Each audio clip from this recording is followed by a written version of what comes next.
Not a good start to day two, Tyler. Not a good start. Why, you ask? Why? Where is my sheet to remind me what I'm doing? Oh, no. Who took it down? I guess Jay? Yeah, Maybe I think. Remember as we were walking out yesterday, Jay said that he still occasionally made the same mistake. Okay. Yeah, maybe so. I don't see it. Actually, I do see it. It's right here. All right, we'll get it. We'll get it back up. Yeah, we'll get it back up. Welcome in day two of the new era of the halftime show. There we go. Yeah, good start right off the bat. All right, we made up for what was a scary moment with no sheet up telling me today that is the halftime show. But day two, got a lot to get into. And today is going to maybe my indoctrination into really doing the halftime show, because I feel like for the next 3 hours, we're on high alert for who goes to Atlanta next week. I kind of thought we learned something yesterday afternoon or last night because, again, kind of in line with last year. They spoke on Monday, and they announced the Monday prior, hey, here are player representatives, which at that time were Debo Williams, Luke Doty, and Boogie Huntley. And, again, we're halfway through the day on Tuesday, and I keep refreshing Twitter at Gamecock Central, and we have not learned yet. So hopefully soon. So the question becomes, do they just hold it off all week? Do we not know until the pictures come out on Monday when they're hopping on the plane to head over there in their brand new suits and ties? I guess that's a way to do it. I feel like they're usually more upfront about it. Of like, hey, I think the SEC puts something out, or maybe the SEC does, like where you kind of have an idea. And again, media outlets like to know who they're going to be able to speak to, when they're out there. But yeah, South Carolina usually pretty, forthcoming with that. Maybe there was a delay in deciding the third person or something along those lines. Checking the schedule. Yeah, I would imagine we're going to learn soon. So we'll keep you updated on that throughout the day. I know that yesterday we talked about it. Rasul Faison maybe getting an announcement from him, more likely tomorrow. But I did see where he put out a tweet just a little while ago that basically was essentially asking for prayers as to his situation. So I feel like we're on high alert for that today as we go through the show. Yeah, it sounds like something's going to happen. I don't want to be pessimistic, but I kind of lean towards a no from the NCAA at this point, considering how long it's taken. But crazier things can have happened. Maybe they'll say yes, and we just, misplaced the paperwork or something along those lines, and you're good to go. This was about 50 minutes ago, Faison putting out, I need everyone to say a prayer for me that the NCAA does right by me and blesses me with the opportunity to play this season with my brothers. That, again, about an hour ago. Now, if you're in his situation, are you doing that before you know anything, or are you starting to hear things and hoping like, all right, we need some change of fortune here. I need some help on my side? You just had on Chris and Wes, and I will admit, being in that business, I don't know how they want to handle it, but I feel like those two guys, they're very plugged in. John Whittle, J.C. Sherbert, they're all very plugged in. I honestly feel like if somebody down there knew that word would have gotten out, and all of those guys are very professional, they wouldn't come out and ruin the moment. Sure. But they would give you like a, hey, you might want to not have on Twitter or whatever at about 3 or 4 o'clock. Just avoid about everything. Yeah. The fact that they didn't do it leads me to believe that nobody down there really has. They might have an idea of what they think is coming. Sure. But it's their idea of what's coming, not things that they've heard. Yeah, and again, at this point, it could go either way, because we never thought we'd be in this boat. Again, through the process of getting it approved. Yeah, sure, you could think it could take a couple weeks. And when Faison came in January, everybody's like, all right, fine, it might take a couple weeks. We'll figure this out. And then, as spring practice got here, it's like, well, this is kind of weird. Why haven't we heard anything yet? And you've heard Beamer's increased frustration through spring when he was doing the welcome home events through the month of May. Every time it got brought up, he progressively got angrier and angrier about it. Because, we've given them everything that they asked for. What's the holdup? So I'm with you. I do wonder if Rasul Faison is expected to be at media days. Maybe that's why we hadn't heard. That's a good point. Maybe he is the third man, and they have to know, is this guy going to play or not? Yeah. And if he is, we'll bring him. If not, we got to go with the fourth option. Yeah. Maybe that is it, but we'll keep an eye on that throughout the day. By the way, for those of y'all that haven't gotten around to it, Rasul Faison on College Football 26 pretty strong. Solid running back. So even if you can't play with him in the actual season, maybe you can actually play with him. Though, here's the thing. EA Sports has the ability to go in and take guys out. Yeah. So if he does not get granted eligibility, would they take him out of the game? They have paid him for it at this point. I would assume, yeah. So I guess you keep him in, be like, well, here's what could have been for the South Carolina running back room. Let me just, it's actually probably a Clemson grad who's the program director of that or something, and is like, you know what, I'm just going to upset South Carolina fans. Here's what you would have had. Sure. I agree with you on that. So we'll keep you updated throughout the day and see what pops up. But with not knowing who the representatives are, we'll start you off today. Who would you like to hear from the most at SEC Media Days? That's a loaded question because I want to hear from Sellers, but I know he's not going to tell me anything. Yeah, we would. You have to take him, though, right?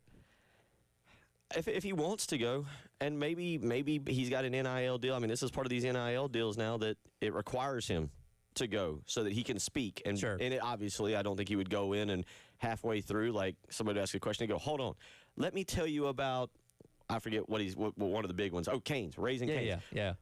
Thank you for the question. But first, let me tell you about Raising Cane's. Delicious chicken. I personally have never eaten there, but I was going to say, so whatever the pitch is, maybe that you get that halfway through his one of his speeches. You got to go at least once. It's worth it, I promise. Okay. Do we have one around here, by the way? The closest one I know is in Charleston. Okay. So you got to drive a little bit, but okay. It's worth it, I promise. But yeah, like, again, for the stature that he has as your quarterback and one of the best projected players in college football this year, I feel like he's a have to take.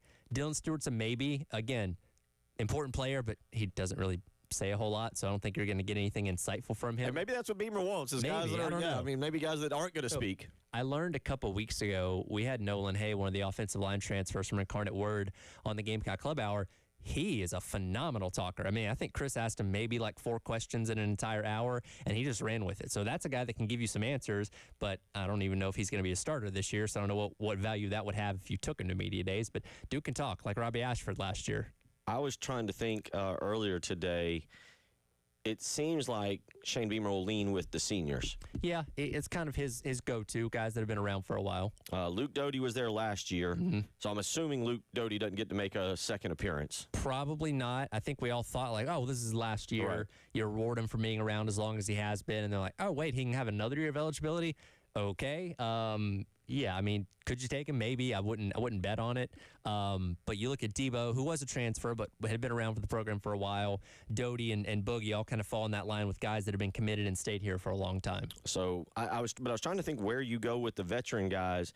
You know, Brady Hunt's only been here a year, but I believe he's up there in experience in terms of Oscar Attaway we've mentioned. Older guy there. Again, I was just trying to start by rambling off older players. One that I feel confident on.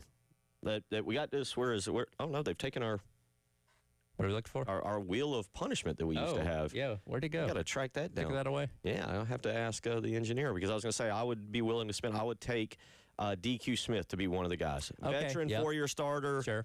Or should be a 4-year starter this year. Yeah, him, Jalen Kilgore has been a featured guy for the 3 years. And you're kind of expecting him to go early, to leave. And again, you're kind of looking at him, maybe, and DQ Smith to a degree as well, kind of slotting into that spot that Nicky Amore is leaving behind, so an important role in the defense nonetheless. So yeah, one or both those guys could potentially be going. I know Mike Cuba on Gamecock Central gave his projection, which was the North Sellers, Jalen Kilgore, and DQ Smith as 3 representatives, which I think that would make a lot of sense. And we know Yuva has a few contacts here and there.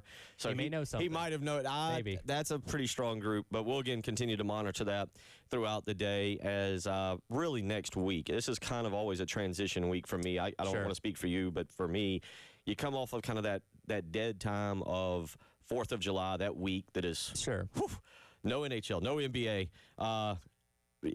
Major League Baseball, I feel like it's peak doldrums. Yeah, well, especially when your team sucks. Yeah. It doesn't help. Yeah. Well, they get the A's tonight out there in Sacramento. It's Sacramento, right? Yeah, both those teams deserve to be playing in a minor league park right now. Good point.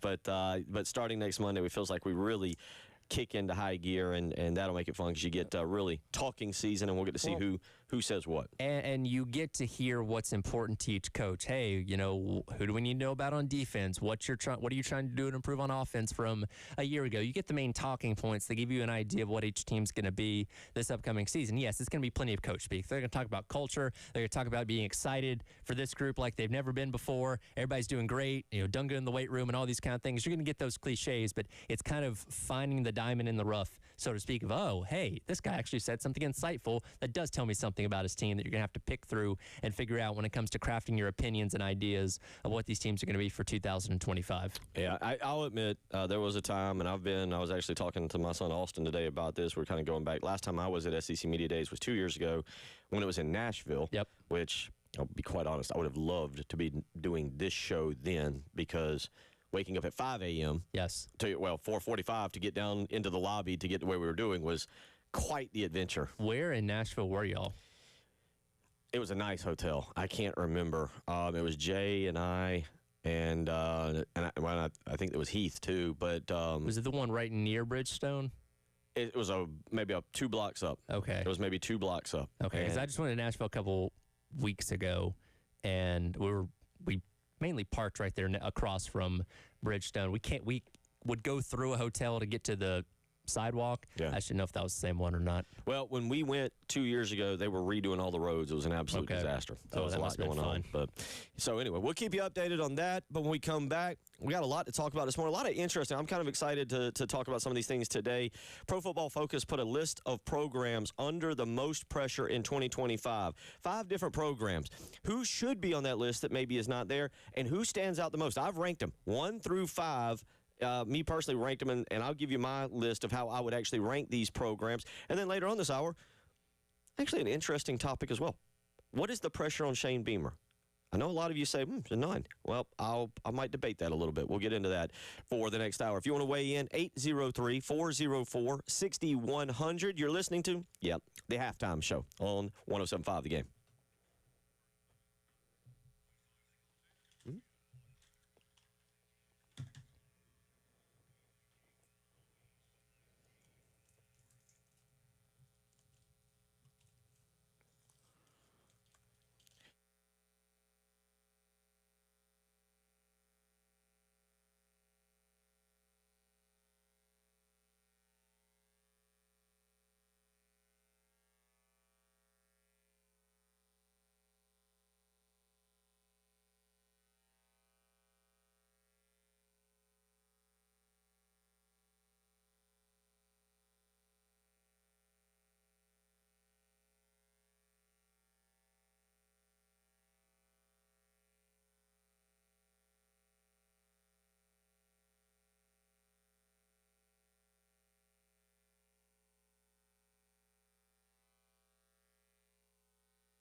12:16 as we get you going into the afternoon here on your Tuesday, July the 8th. Tyler Head, Bill Gunner. We'll stick with Dr. Ed Bird for right now, and we'll figure out. He was lieutenant at the end of the show yesterday. That's true. True. That's the end of the show. I don't know if we can keep going up from that. Call me Bob. We'll call it Bob. Sure. All right. That'll be good for this hour. 803-404-6100. So, Pro Football Focus, it's talking season, and they've got some talking stuff out. Now, I agree with all of these, by the way, but this is their list of the college football programs under the most pressure in 2025. I agree with all of them. Let's give you the teams real quick, and then we'll go through them, and you can rate them or you can rank them however you want to see. This is basically doesn't look like there's any rhyme or reason to how they put them in, so I'm just going to read them straight through the list. Florida State and Mike Norvell. Your thoughts on those? Oh, 1,000%. You can't come off the heels of a disastrous campaign like 2-10 last year, and now they don't have to get back to like the playoff or anything, but you at least have to get yourself above 500, which, again, you think it's easy, but clearly last year that's not. So, yeah, and Norvell already had to give back some of the money that he had made after the great season 2 years ago to kind of restructure things a little bit to kind of help with, the roster retention. And I forget what his payout is right now. It's still pretty high, but, yeah, he'd be on a flaming hot seat if they can't improve off 2-10 from a year ago. Yeah, the day and age of, we got to rebuild over a few years is no longer here. And to go 2-10 last year. Now, Thomas Castellano comes in as quarterback, and Castellano a couple weeks ago, maybe about 2 weeks ago, really ran his mouth. He's not afraid. I'll say that much. He's bold. Calling Alabama for game number 1. Nick Saban, he says Nick Saban's not there to save them. I agree. You look at Alabama a little bit differently, but last time I checked, they still have a lot of 4- and 5-star and future NFL talent. That we'll see how that goes on August 30th. And there was a time prior to last year that I would have told you I'd take Kalen DeBoer over Nick Saban. Kalen DeBoer, you look at his overall track record, like his overall going back, before Fresno State, you going to Washington and what he did. Obviously, I don't think he was ready for the SEC last year. Definitely wasn't ready for the attire you're supposed to be wearing during the game. That's why they lost that game to Vanderbilt, because he's wearing his T-shirt. Right, yeah. So upset people. But Florida State and Alabama in the opener. Florida State, again, you can call it 2-10. You might just want to go ahead and call it in their last 13 games 2-20, the way they got beat by Georgia down in the Orange Bowl. That kind of started it. Again, most of their players either opted out or transferred at that point in time. And I think we all kind of said, whatever. It's Orange Bowl. They were disappointed they missed the playoff. Who cares? But that was kind of the start of the domino effect of what a disaster last season was. So Florida State on the list. Number 2, another Florida school, the Florida Gators and Billy Napier. Now, they are getting a lot of attention this offseason. DJ Lagway is kind of the young, to me, is the young Lenora Sellers. They're a year apart. Lagway was a true freshman last year and came in at the end. As a matter of fact, in this article, it specifically says if Lagway can polish his footwork, the Gators should be able to score on anybody. The biggest question is whether a now experienced secondary can improve after last year's struggles. Napier will be counted on to produce a similar record to last year's, if not take a step forward. He did enough to get people off his back last year. They had the big wins against LSU and Ole Miss late in the season when, again, we looked at how many times that their November schedule and said there's no way they're winning any of these games. He's going to get fired before they play Florida State, and lo and behold, they ended up beating Florida State too at the end of the year. So he did enough to push the people away that were obviously calling for his job at the beginning of last year. That's all good and well until you start struggling again. I've said up to this point, let him go 3-and-out against Miami in that first game of the season, and then people start calling for his job then, and it won't stop from there. So, and here's the thing. He's been about 500 in his 3 seasons at Florida. That's not acceptable for what the Florida Gator standard is. Like, okay, yeah, you did better than people thought you were going to do last year. You have to start winning at a higher clip this year. You have to start beating the Georgias. You have to start beating the Ole Misses, the LSUs at a regular clip year in and year out to put yourself of where people think you should be for a Florida Gator program. Even like not great coaches like Jim McElwain and Dan Mullen got those teams to conference championships. Florida is nowhere near that as of right now. And again, I think that's the standard that he's going to be graded next to. That, again, if he doesn't do better than 500 again this year, I think you're having real concerns and questions about what his future there is. Number 3 on the list, again, non-ranking. I'll give my rankings in a minute, but the third team on the list is basically Tyler could have subbed out everything he said and just used it for this team. It would be the Auburn Tigers and Hugh Freeze. And Hugh Freeze is 11-14 through 2 seasons at Auburn. That's an identical record to Brian Harson's first 2 seasons before he was fired. And obviously, Hugh Freeze came in with more cachet given what he'd done at Ole Miss a decade ago. But I think he's figured out his philosophies on offense aren't quite as innovative as they once were, and the league has certainly caught up to them. I think last year deciding on year 2 of Peyton Thorne was a death nail for them because clearly he was not the answer at quarterback. They rotated through a couple other guys, Hank Brown, and I forget who else the quarterbacks they played last year were. All their chips are in the Jackson Arnold basket now.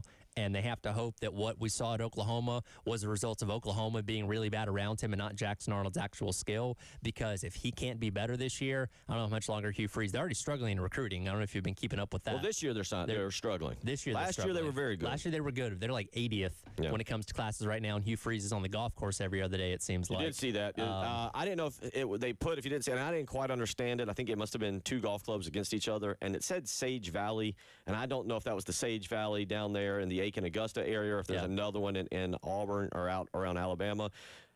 People ripped into him for that. Because Alabama's signing 5 stars left and right. Georgia's doing the same thing, and he's over there with the 80th best recruiting class in the nation, talking about, hey, I shot whatever today. He does, to me, have an ace up his sleeve there if things go bad. He can say, we got Deuce McKnight. Almost in the same way that Billy Napier was able to go, but then Deuce McKnight's got to live up to it. He does. But it's the same way that Billy Napier was kind of able to go, hey, we got the Lagway kid. And that's a big part of saving Billy Napier's job. That effectively did save his job last year when Graham Mertz got hurt. Because you remember they're doing the weird thing where they were alternating those two. Like, I remember the A&M game. They set aside, like, all right, drives like 3, 6, and 8 are all going to be GG Lagway. Why wouldn't you go for the feel of the game? That's kind of weird. But Mertz gets hurt. They turned over to Lagway, who dealt with his own injury issues last year as well. They would have beaten Georgia last year if Lagway didn't get hurt in that game. I'm fully convinced of that. Yeah. But you saw, like, okay, now this guy's really the future of this program. Let's keep riding with him. And again, if he can stay healthy, he can legitimately be one of the best quarterbacks in the SEC this year. Unbelievable what I'm about to read. I had to fact check it. The end of this says not only should Auburn have a winning season. Now, a lot of us around here, you from being Georgia, you're very familiar with Auburn. I'm familiar with Auburn being one of the top-tier programs in this league consistently. Also, South Carolina having never had beaten them until, 220? It was 2020 when South Carolina finally beat them. But this says not only should Auburn have a winning season for the first time since 2020, but the team, if it reaches the ceiling, is also a dark horse to crash the college football playoff. But this team, Auburn, going 4 years now without a winning season. Without a winning season is insane. Yeah, it's unacceptable. And look, they've never been the consistent dominator that, the Alabamas or the LSUs or Georgia in more recent years have been. But they've always been that team that's usually good enough for about 8 to 9 wins. And then every couple of years they jump up and have that kind of magical team that makes a run at the national championship or something along those lines that, unfortunately, in the Hugh Freeze era, you just haven't seen that. Number 4 on this list, again, not a ranking, just reading off the 5 teams. Number 4 here, another SEC team, the Oklahoma Sooners. And I don't. Brent Venables is one heck of a defense coordinator. How is he as a overall head coach? It's hard for me to say. They went, I believe, 6-7 in his first year. They went 10-3 in year 2, and we're, I think, maybe a little bit more familiar with Oklahoma and just how they played because of South Carolina going to Norman and essentially ending that game within the first 5 minutes. They didn't look like they belonged in the league at that point in time. Like, South Carolina had them beat 5 minutes into that game, and the rest was like, all right, we'll see how many points we can put up at this point. It's been ugly. And again, they had that 10-win season, beat Texas 2 years ago in the in the State Fair game, but not a whole lot to write home about since then. And again, going back to the Jackson Arnold thing that's now over at Auburn, it's like, okay, was it just because you didn't have the right talent around you, or was it because Brent Venables just isn't a good overall head coach? And they reinvested, they've rebuilt a lot of things in the transfer portal, and they're putting their faith in John Mateer coming over from Washington State. We'll see if that works, because if he does not win more than, I'd say, 8 games this year, he's probably gone. I think it depends on which 8. I think it depends on which eight. Fair point. Because you can almost make the case, beating Alabama last year, they wouldn't have had a winning record. Yeah. And that would have been two losing, or, well, I guess they got to a bowl the first year and beat Florida State. But that would have been two seasons in a row, or 2 out of 3 that they had a losing record.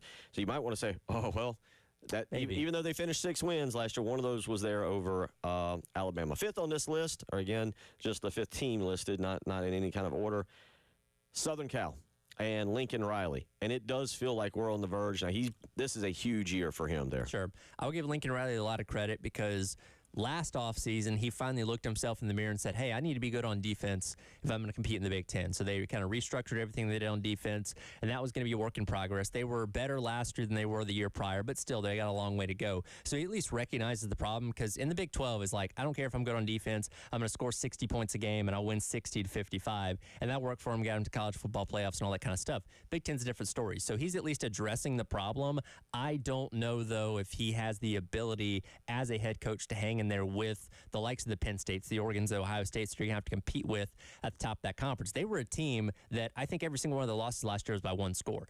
They can hang around. They can't close games, and that's the biggest problem. And that's something that it's hard to flip that switch and suddenly become a team that can close games out, as opposed to a team that blows leads in the fourth quarter, because that's kind of the identity of US or Southern Cal right now, at least in the Lincoln Riley era, it seems like. Yeah, you're right. A 3-point loss to Michigan, a 7-point loss on the road at Minnesota, a 3-point loss in overtime to Penn State. Remember that game? That was actually a really fun game.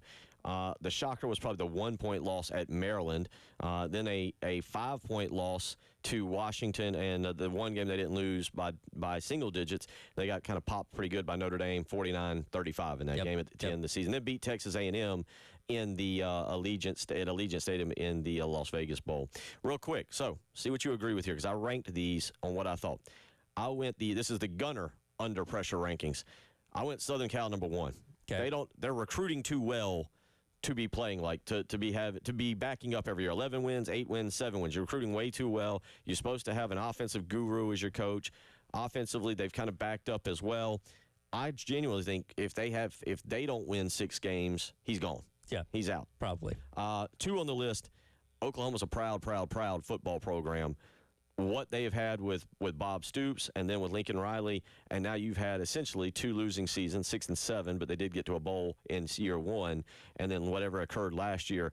I would be shocked if Brent Venables if he wins only 7 games and is retained as the head coach there, because they're not there about winning and going to bowls. They're there about winning and going to the college football playoff. Sure. Auburn is 3. Hugh Freeze. We all know Auburn has no problem secretly firing their coach and hiring a new one before the old coach even knew. Yes, that's they got a track record of those kind of things. Yeah, if you're Hugh Freeze, you might want to put some people out by the airport, by planes, by any other secret locations that boosters can get to make sure that another head coach is not spotted walking in. Florida State's number 4. I feel like Mike Norvell, I feel like Florida State might write off last year and just be like, all right, I'm kind of with you. Do you get to 6 wins? Mm-hmm. Do you get to 7 wins? Can you get bowl eligible again and show me that the program's heading in the right direction? So I got Florida State ranked with the pressure rankings. I got them at number 4. Southern Cal would be the highest there in terms of the most pressure. And at number 5, I've got Florida. I think Billy Napier got himself out of it at the end of last year. I put Florida State at 1 just because I think we saw how good they could be 2 years ago, and obviously weren't able to come anywhere close to that last year. Southern Cal at 2, again, they have a history of being successful. Lincoln Riley does too. It's clearly not working out there as of right now. Like I said, Oklahoma for me is at 3, given the history of that program and what they've accomplished in years past. Florida at 4, and then Auburn at 5. 803-404-6100. We'll come back. Well, how much pressure is Shane Beamer under? I'm going to argue it might be a lot more than you suspect. You're listening to Tyler Head, Bill Gunner, and Bob, the producer, also known as Ed Bird. It is the Halftime Show.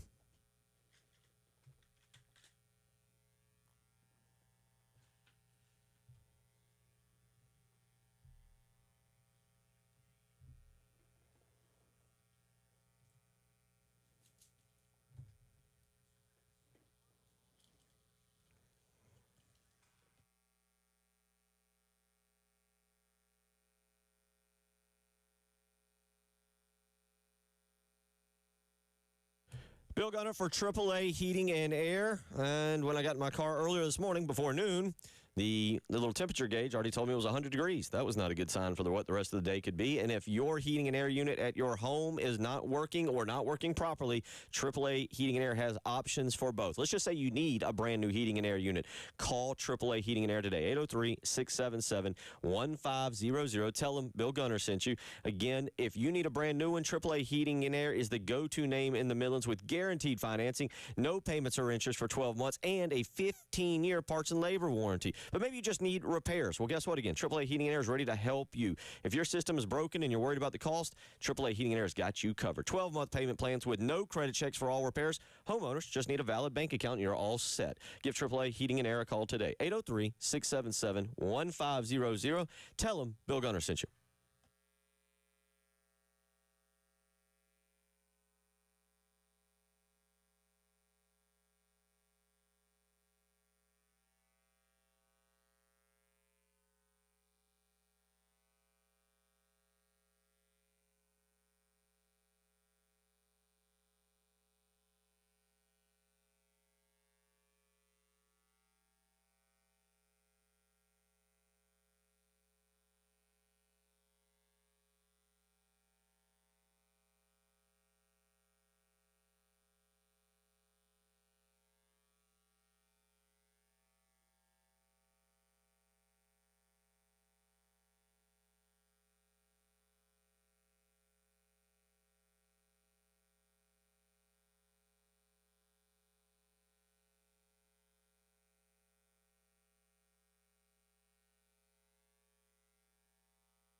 $12:35 on your Tuesday morning. Again, July the 8th, a week from yesterday, we'll be discussing the SEC Media Days Day 1 when Shane Beamer speaks. And Preston? Oh, Preston. Okay, there's another mistake. There's another dollar. That was another one. Another dollar. Yeah, I'm gonna. It's like my mom when she calls me by my sister's name, my nephew's name, and then she gets to me.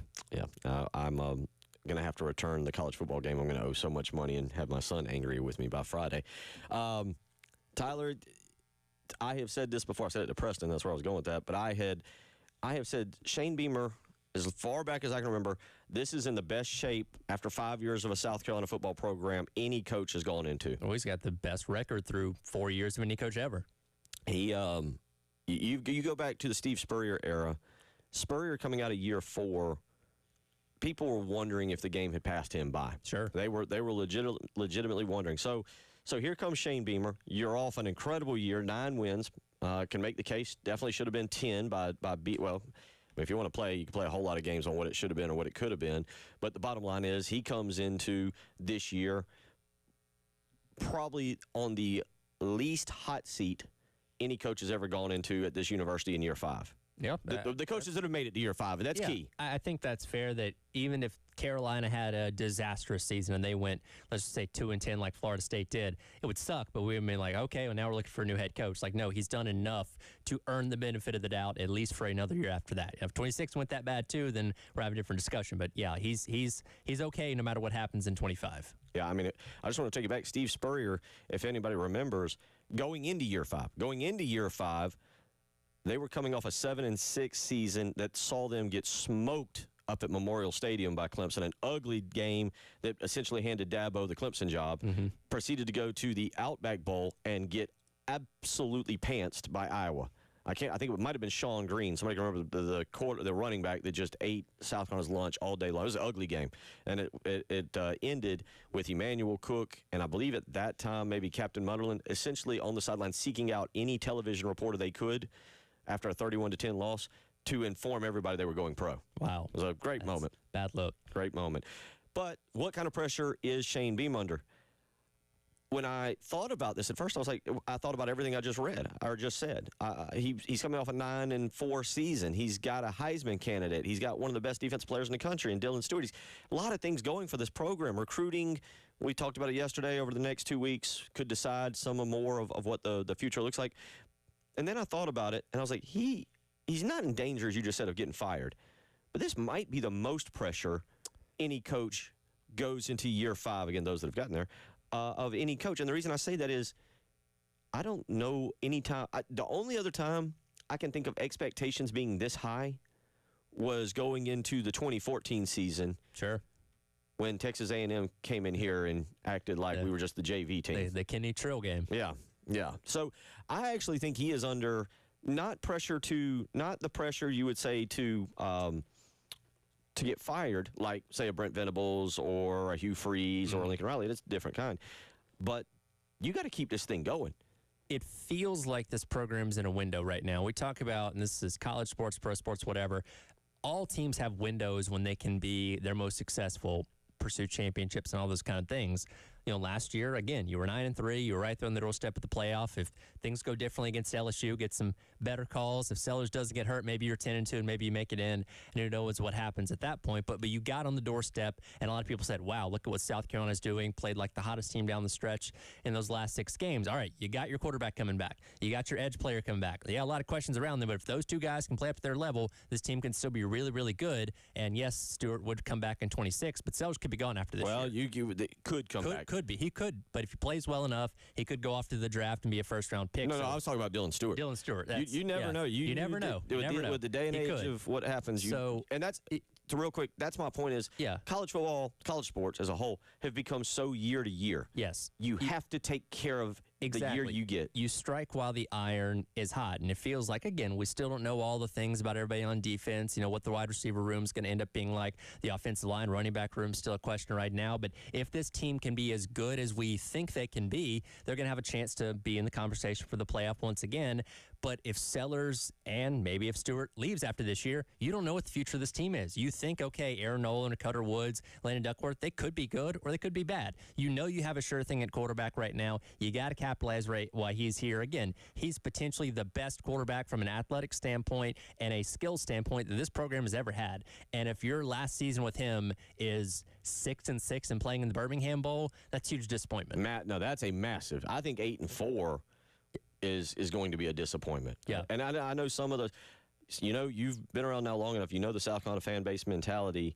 8-4, but the 8th win being over Clemson, yes, changes a lot of maybe with a chance to go win 9 games, because going to a bowl game and winning 9 games, because still winning 9 games around here is still very rare. And again, you got a hard schedule again this year, and I don't think anybody's going undefeated in the SEC in general. But okay, you can go ahead and say, sure, you're probably going to lose maybe 2 games, but where do you fall with those other possible 2 games that could swing either way, especially in that month of October, that really kind of decide the fate of your season if you're going to be a 7-8 win team or potentially a 9-10 win team on the cusp of the playoff? And I think it's also from the standpoint of resetting what people think about this program, because when Georgia, when Alabama, when Ohio State, when Texas, when they lose a ton of talent in the NFL, everybody's like, well, they're just going to reload. They've got a ton of talent on the roster. I trust that team, that coach, to bring another good team to the table next year. South Carolina's not quite there yet.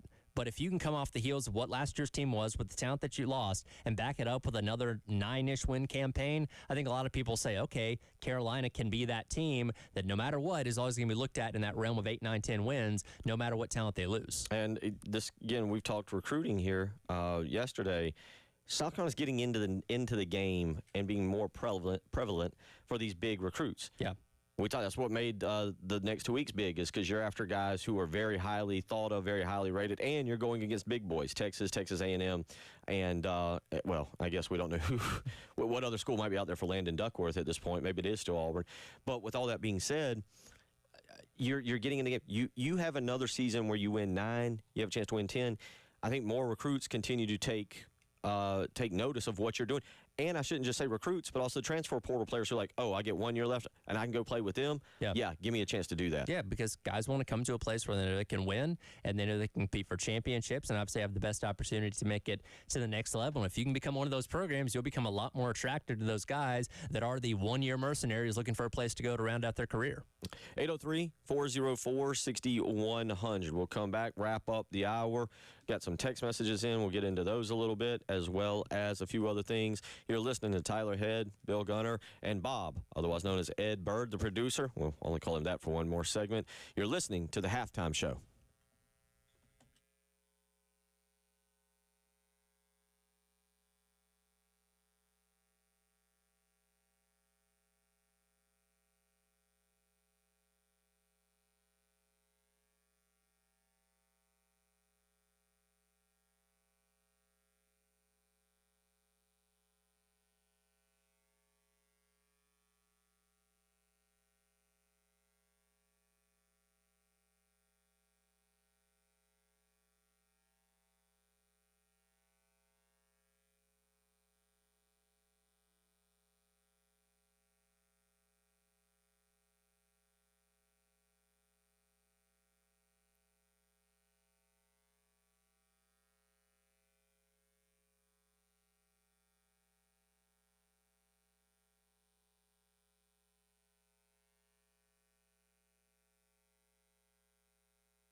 12:47 on your Tuesday morning. Tyler Head, Bill Gunner, and producer Ed Bird. We'll have to come up with a new title for him in hour number 2. A couple texts coming in.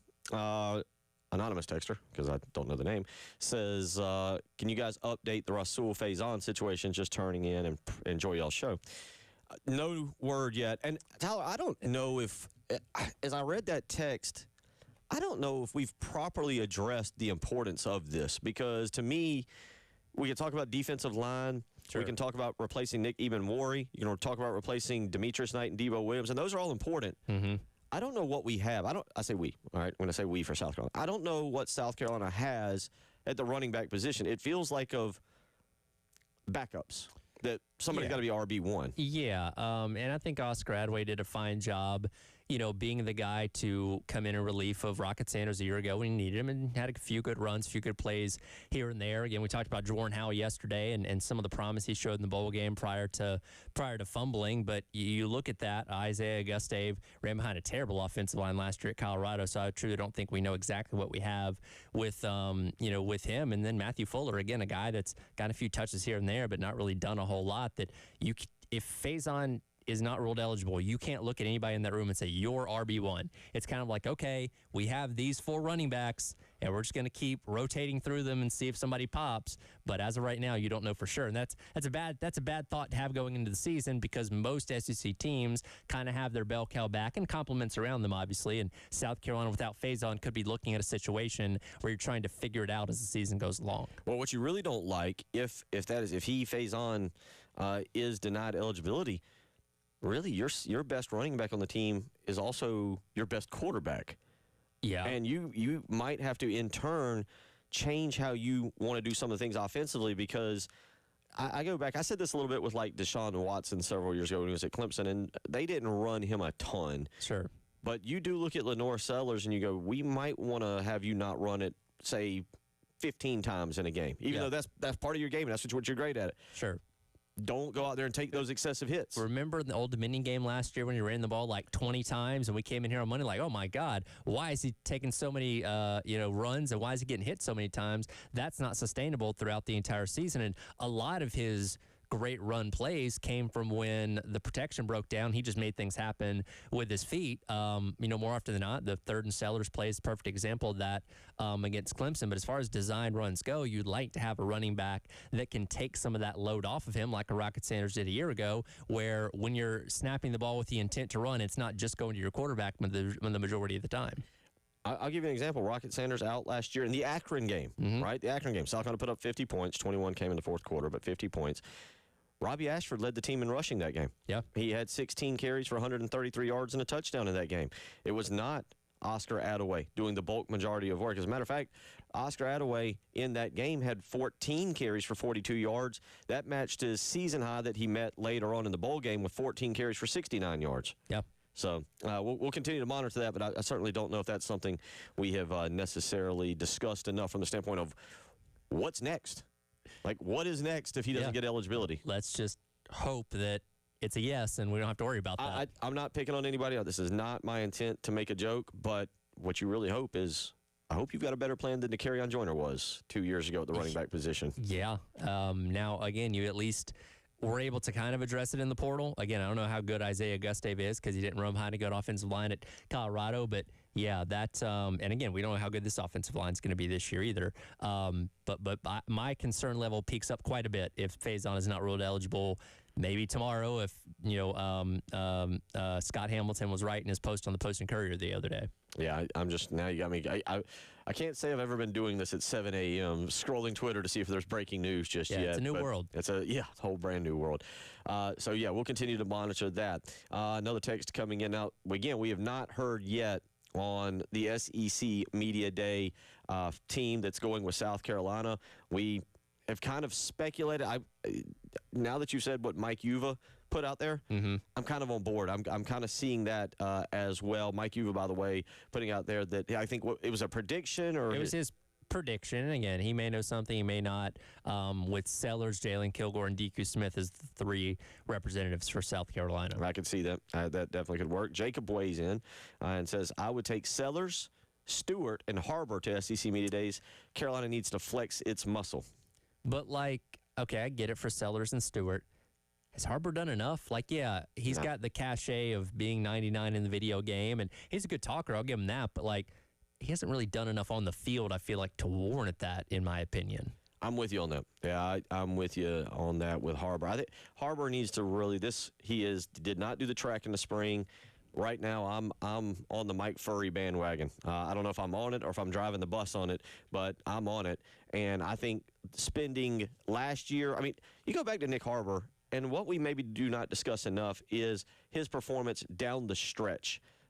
He obviously got off to a slow start, had a couple go through his hands and bounce off the face mask early on, and had a little bit of issue with the dropsies. Sure. But as the season went along, by the way, some people have also suggested he went to the context as well. If so, we need to promote the eye doctor for South Carolina tremendously more because of what he caused and what he was able to do with Harbor and with Sellers. But the thing about Harbor, it wasn't 26 catches, 376 yards, and just 3 touchdowns. But a lot of that came at the end of the season when he was starting to come on. He and Sellers kind of coincided with each other, with both of them kind of taking another step in the back half of that season when Carolina won all those games at the end of the year. So you see the progress being made, but I just don't think overall his body of work is necessarily what you take along to something like media. Again, he can talk. I give him that. He's a really good, competent kid, is not afraid to say what's on his mind. So maybe that would tip things in his favor, but I just don't think from like a production standpoint, he's quite to that point yet. Quite frankly, I don't know if anybody in the wide receiver room warrants that. Yeah, I think you're right on that as well. By the way, Harbor, really, it was the last 3 games of the season that really got him to, he ended up with 10 receptions in the final 3 games, 4 in the Illinois game, 3 in the Clemson game, and 3 in the Wofford game. So we'll continue to monitor that over the next 2 hours and see if something comes out. But if you want to send in your suggestions for who you would like to be, and I do understand why Jacob says that about Nick Harbor, because you talked about 2 of your most highest rated recruits in Harbor and Stewart, and then the guy who right now is pretty much the face of South Carolina football in Lenora Sellers. So I do understand that.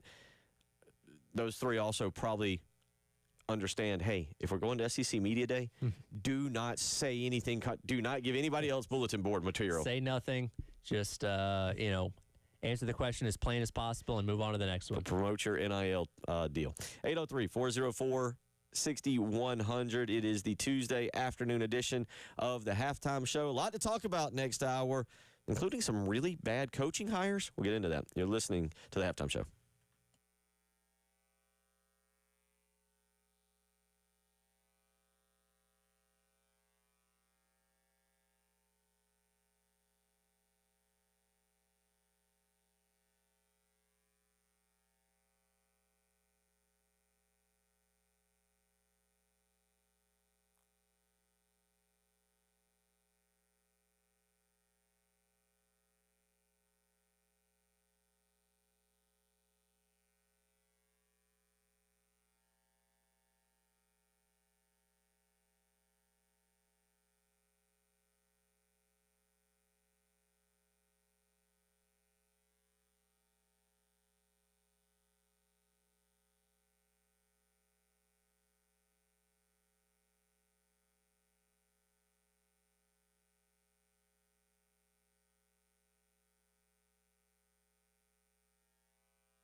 Well, 1 o'clock on your Tuesday afternoon, Bill Gunner, Tyler Head.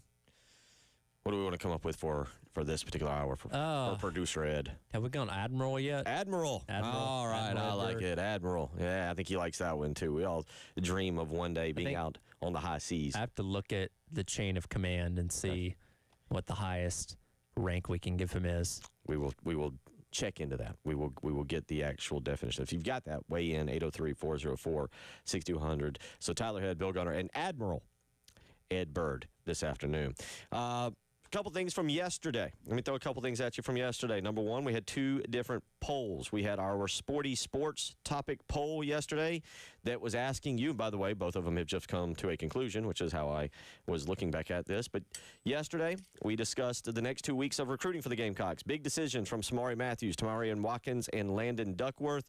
We put a poll out. Who is the most important recruit for the Gamecocks to land?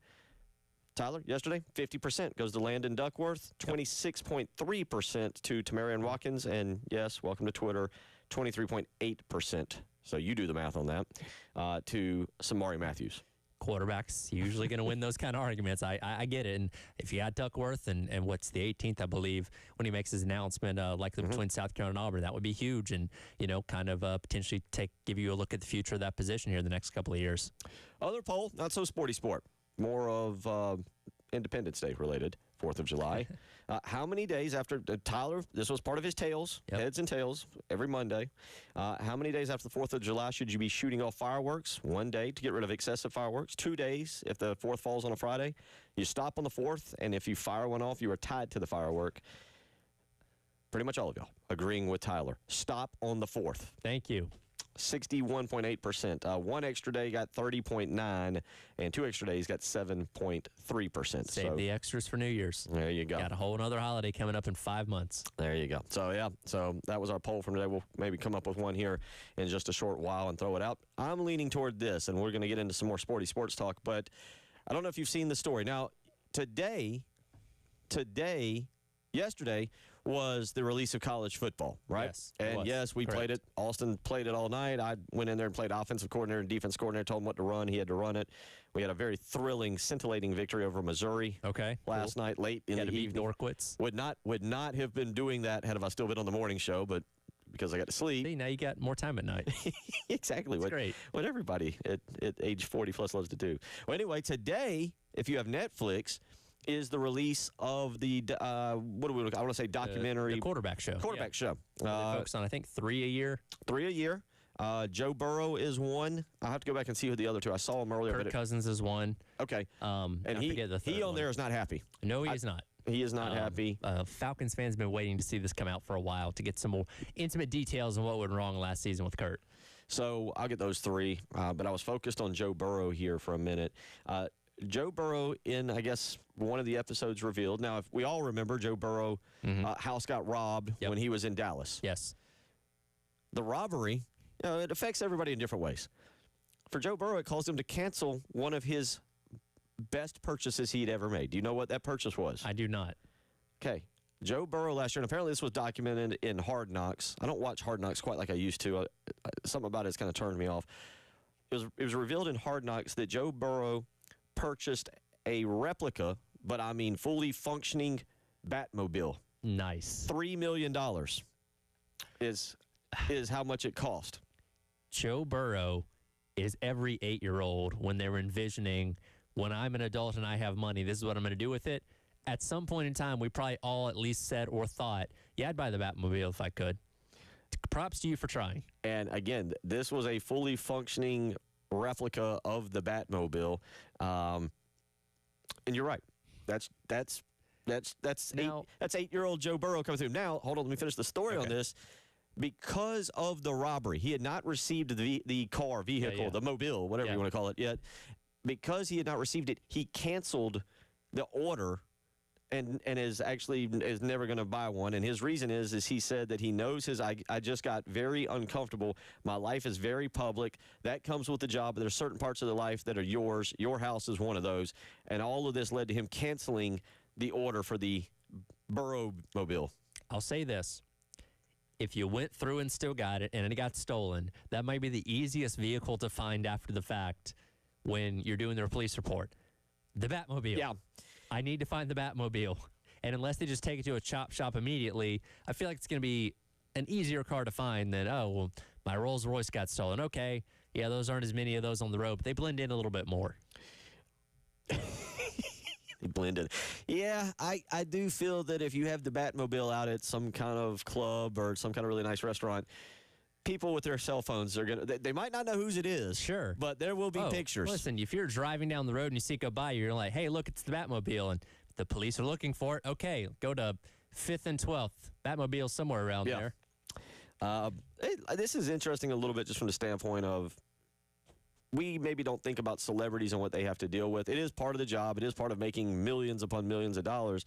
But Burrow was on Hard Knocks last year and basically said, now that the whole world knows where I live, he basically was saying, we'll see if I end up moving or not, now that the whole world knows where I live.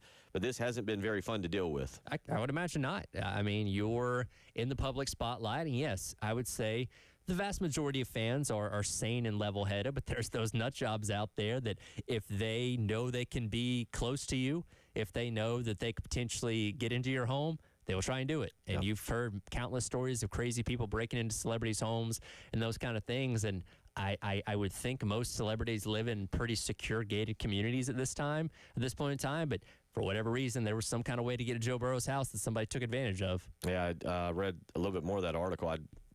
Once I saw about it, I kind of brushed it off in terms of what happened. But in the ESPN article, it mentions a criminal syndicate went after his house. That makes me a little more concerned than just two dudes who wandered into an expensive house. Yeah, that was planned for a while. Maybe somebody tailed him or somebody had been surveilling his home. That's scary. And, you might have to move because of that and because you don't want those things kind of continue to happen. But, Batmobile, that's unfortunate. If Joe Burrow can get back to winning, he becomes one of our favorite professionals because I like him a lot anyway. Yeah. I really don't have any preference for the Bengals or whatever, but he was no doubt perhaps one of the coolest college football players ever for that 1 year at LSU, and we have the lasting image of him smoking the cigar after winning the national championship. He embodies Joe Cool. And it's not necessarily on him, the Bengals haven't had as much success as they should have had in his tenure. Again, he's doing fine, slinging touchdowns left and right, but it's the rest of the team that's not quite holding up their end of the deal to this point after that Super Bowl run. So there's a little bit of news and notes both yesterday and the Joe Burrow situation. And I ask if you want to weigh in this afternoon, 803-404-6100. You're a professional athlete. What is your big eccentric purchase? On the text line, Jeff weighs in and goes, Adam West Batmobile, worth it. Ooh, okay. Yeah, there's a difference. Adam West Batmobile, worth it. Newer Batmobile, he'll pass. Yeah, I guess we're talking about the Christian Bale version of the Batmobile. It's still pretty cool, but yes, there is something that stands out even more about the OG Adam West Batmobile. Okay. There was just a regular car that they had to turn into a Batmobile. That I'm sure they didn't have the budget that Christopher Nolan and the new age Batman movies have had. A little different. 803-404-6100. You're a professional athlete. What is your big purchase? David goes with, I'm going Mike Tyson and buying a tiger. Well, we say all that worked out one time. Yeah. Send those in. What do you want to purchase? We'll come back. We will talk about bad coaching hires. This is an article from CBS Sports. A couple names that we're all familiar with are on this list. Also, a couple teams that made this list a little bit too frequently. We'll do that and get in a few other things here as we roll along. 109 on your Tuesday afternoon. You're listening to Tyler Head, Bill Gunner, and Admiral Ed Bird. It's the Halftime Show.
1:14 on your Tuesday afternoon. You're listening to Tyler Head, Bill Gunner, Admiral Ed Bird here as we get you through the afternoon.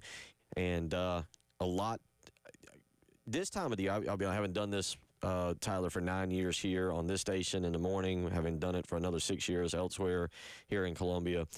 This is the time of year you're like, whew, what do we got to talk about? It's list season. The list season. Well, CBS Sports came out yesterday with the top 25 worst coaching hires of this century. The top 25 worst coaching hires of this century. Maybe we'll come back tomorrow. They also have the top 25 best coaching hires of the century, so we can throw that in for tomorrow. But the top 25 worst coaching hires. Now, some of these I really remembered and was like, Sure. yeah, that was bad. I'll give you an example of one that maybe a lot of you don't remember, but now he's become one of our top villains, Mike Locksley. Yep. Up there in Maryland. Yep. We all kind of talked. Maybe we need to schedule Mike Locksley in Maryland, bring him down here and show him what real football is all about. He was number 25 on this list. 2-26 overall at New Mexico. And I'll just read you, giving out, it says, Locksley wanted to be a head coach, but jumped at an opportunity that didn't make geographic sense for a school or the D.C. native who built his early reputation on his recruiting prowess. His time at New Mexico was an abject disaster, from the back-to-back 1-11 seasons to all field issues that included a physical altercation with an assistant coach. Locksley got another head coaching job in 2018 in Maryland, where he is considerably more successful, including 3 consecutive bowl wins from 2021 to 2023. I barely remember anything about him being in New Mexico, to be completely honest with you. Like, I know it happened, but I can't tell you anything significant from his time there. And again, he's done a decent job since he's been at Maryland. And again, like I said, South Carolina's gone head-to-head with them in many of recruiting battles trying to get those kids out of the DMV. Number 23 on the list, again, Locksley was 25. Number 23 on the list, and I remember this, and I think this is a little, really during your kind of heyday of because I haven't ever asked you your age, but you're a little bit younger. 29. 29, okay. So, yeah, as you were really getting into it, and in 2011, I'm like, somebody can correct me if I'm wrong. Now my years get scrambled. Might have been 2013, actually. I think it was 2013. South Carolina played Nebraska. And old Bo Pelini, old Bo Pelini, the boy who had a cat. He brought the cat to the spring game one time. And I didn't like Bo Pelini, and I think a lot of you didn't like Bo Pelini, because if you remember, after that Capital One game, Bo Pelini essentially said, well, we're the better team. They weren't that good. We just handed them the game that day. Yeah. Nobody really liked that around here. Yeah. But Bo Pelini was a really good coach at Nebraska, and I grew up seeing Tom Osborne and the Big Red Machine, and they were just dominant. I hated them. I didn't like them. I had a good friend. Well, they're a dynasty. Well, I had a good friend in this town, and he was from Nebraska. It was Dominic Falgione, and he was. I mean, we were young. I say 4th, 5th, 6th grade. This is going way back to like '94 and everything. But they were so good. I disliked Nebraska, but as I grew older, I became to appreciate Nebraska and the way they did things. And I think Bo Pelini's only crime was the fact that his Nebraska teams were not as good as those teams of the 90s, because they were averaging 9 wins a season. Yes. In his time in 7 seasons, 9 wins, 10 wins, 10 wins, 9 wins, 10 wins, 9 wins, 9 wins. For most people, it'll keep you employed. But Nebraska was still hanging on to their success in the 90s, saying, well, he's not going to be able to get us there. Let's move on from him and bring in Mike Riley. He's going to be the guy that's going to take us to that next level. And we all know. And if you remember, if a lot of you remember, they kind of botched the when they fired, because the other one I really remember was when they fired Frank Solich, and they brought in Bill Callahan, and that was an absolute disaster. But Mike Riley on here again, and as you just mentioned it said when you replace a coach who won at least 9 games 7 consecutive years, you better nail the replacement. Nebraska decided the guy to improve the program was one who had. Was one, this is how it's worded, was one who had won 9 games only once in the preceding 5 years and had a 12-13 record over the previous 2 seasons. And again, as you just mentioned, that would be Mike Riley. Yeah, it clearly didn't work out. And I mean, even still to this point, now over a decade later since you've hired Bo Pelini, you still can't get yourself back to that place that you have. And again, Matt Rule is trying, and we'll see what year, I guess, number 3 is going to be like for him. But they're still trying to get back to that level that Bo Pelini had them at for so long.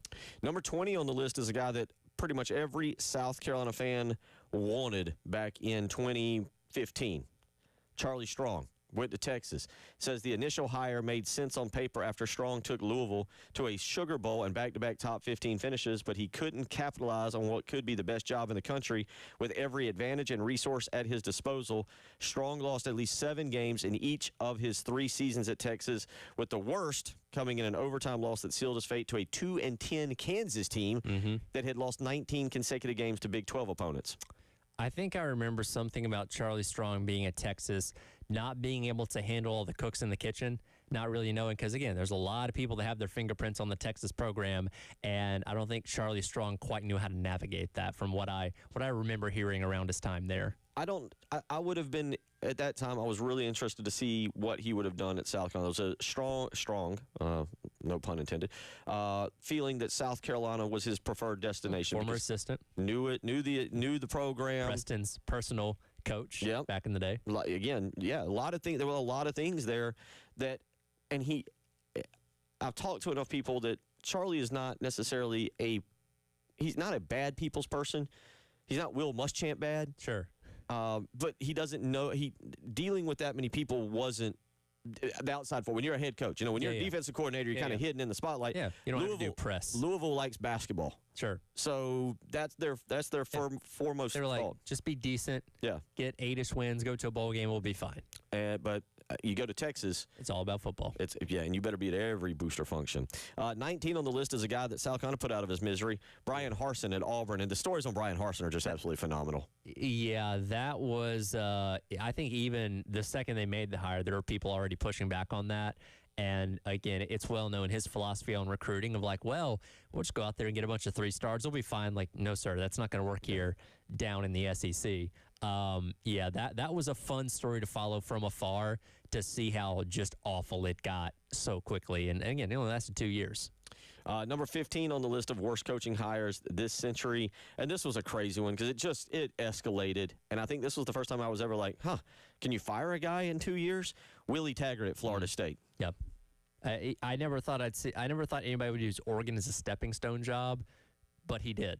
And it upset them. It did. Funny enough, Mario Cristobal ended up doing that with Miami as well. It upset them. Goes Florida State because, again, they were desperate because Jimbo Fisher just left him high and dry after a disastrous final season. And, there was hope. Like, all right, this is going to be the guy that's going to get us back on track. And it just couldn't have gone worse.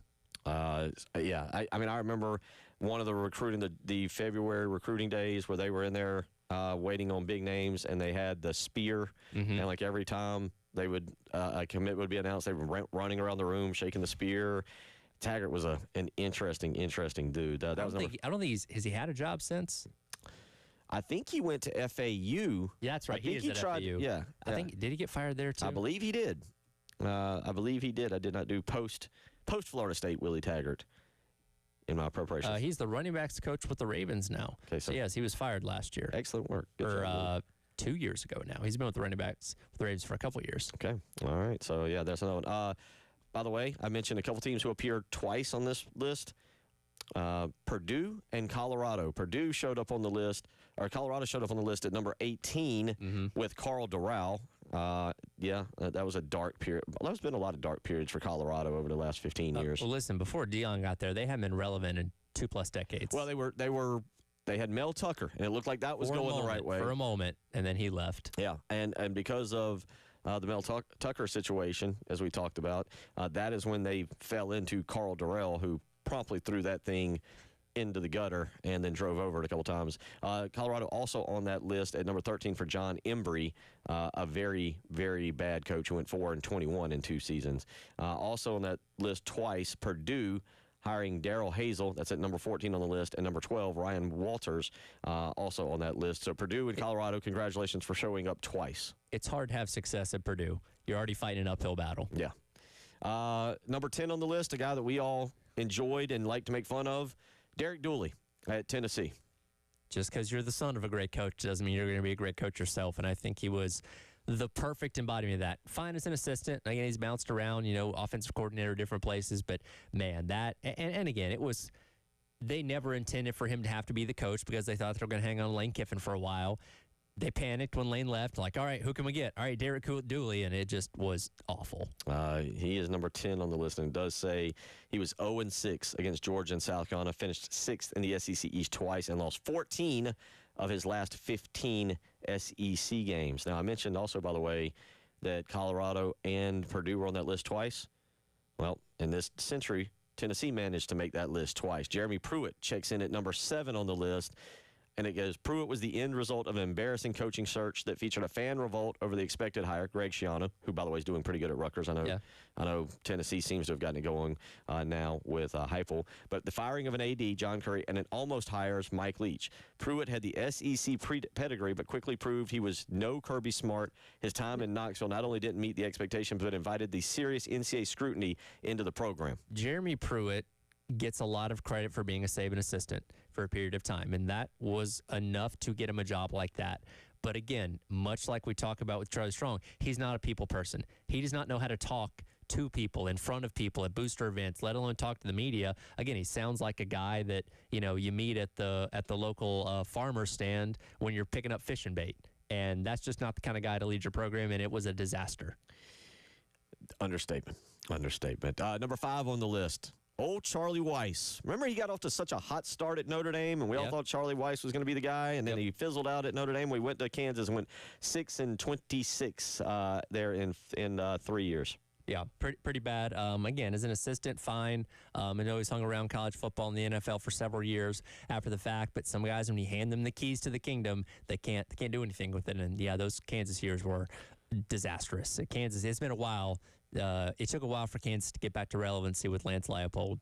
We are pretty familiar with number 4 and number 3. Number 4 on the list, Chad Morris to Arkansas, 4-18. It said it didn't take long for Arkansas officials to realize they'd made a mistake in hiring Morris in 2017.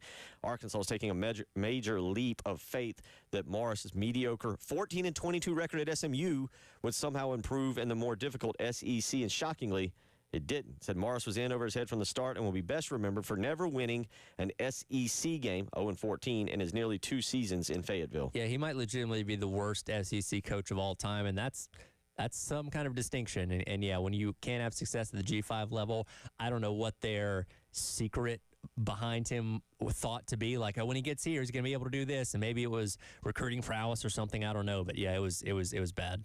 It mentions in here Morris is one of the few coaches listed here that would have as strong a case as anyone for being the worst hire of the last 20-25 years. Number 2 on the list, unfortunately, a guy that we hated to see go, Ellis Johnson at Southern Mississippi.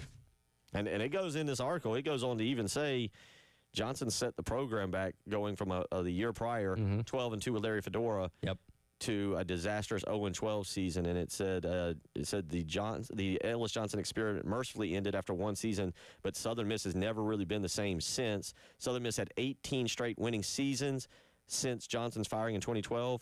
Southern Miss has only had 6 winning seasons. Yeah, no, I think he tanked the program at that point in time. Like I said, they're still trying to get themselves back above water. And yeah, when you get fired after 1 season, you know it was a disaster.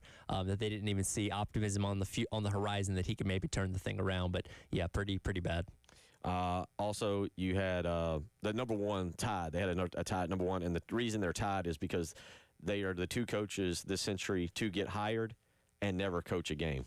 Can you name one? One is easy. Well, I know one is Mike Price. Yes, very Alabama. Good. Yes, Mike Price, very, very bad start. Infamously fired after inappropriate behavior at a charity golf tournament that involved strippers. Alabama President Robert Witt said at the time of the firing, his mistake has severely hurt our university and will hurt our university for years to come. If Mike Price hits an ATM on the way to that golf tournament and does not leave the credit card with the woman that was in his room, how different is the entire world of college football to this day? That's a great point because it says Alabama had to pivot to Mike Shula. Mike Shula. And said Shula had 1 top 10 finish before his tenure was over. The other, by the way, Michael Hayward with Pittsburgh. He lasted only a few weeks after he was arrested and charged with felony domestic violence charges. Todd Graham, who had just missed the cut from his time in Hawaii, lasted a single season as Haywood's replacement before bailing to Arizona State. So there is your top 25 worst coaching hires of the century. You can see that on CBS Sports. We come back, we'll take a look at some of South Carolina's awful coaching hires. 803-404-6100. If you want to weigh in during the break with awful coaching hires, send those in, and we'll come back. We'll also give away some Luke Bryan tickets. You're listening to The Halftime Show.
803-404-6100. You want some Luke Bryan tickets? We got Luke Bryan tickets. Now, I'll admit, I saw the text line earlier.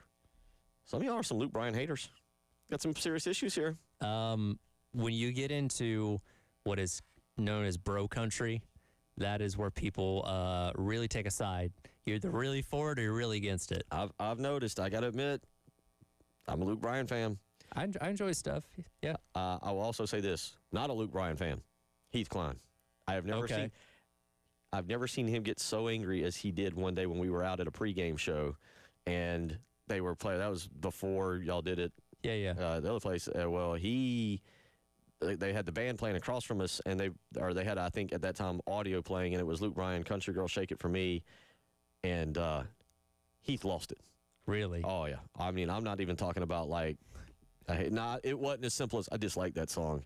Like during the break, he's like taking his headset off and like yelling at the DJ. I was like, it's unnecessary. Well, by the way, that's a text line. You don't have to call in for this. Text 803-404-6100. By the way, that concert is July the 18th at Credit One Stadium down in Daniels Island, 7 o'clock show. Text in 803-404-6100, and Jeannie will get you on the text line to get your information if you are one of the winners. I only got to work with Heath for a short period of time, but he either loved or hated things. There was no in between with him, and I could see that being a distinct possibility. But, as Tyler said, text in 803-404-6100, and if you win, we will be in contact with you.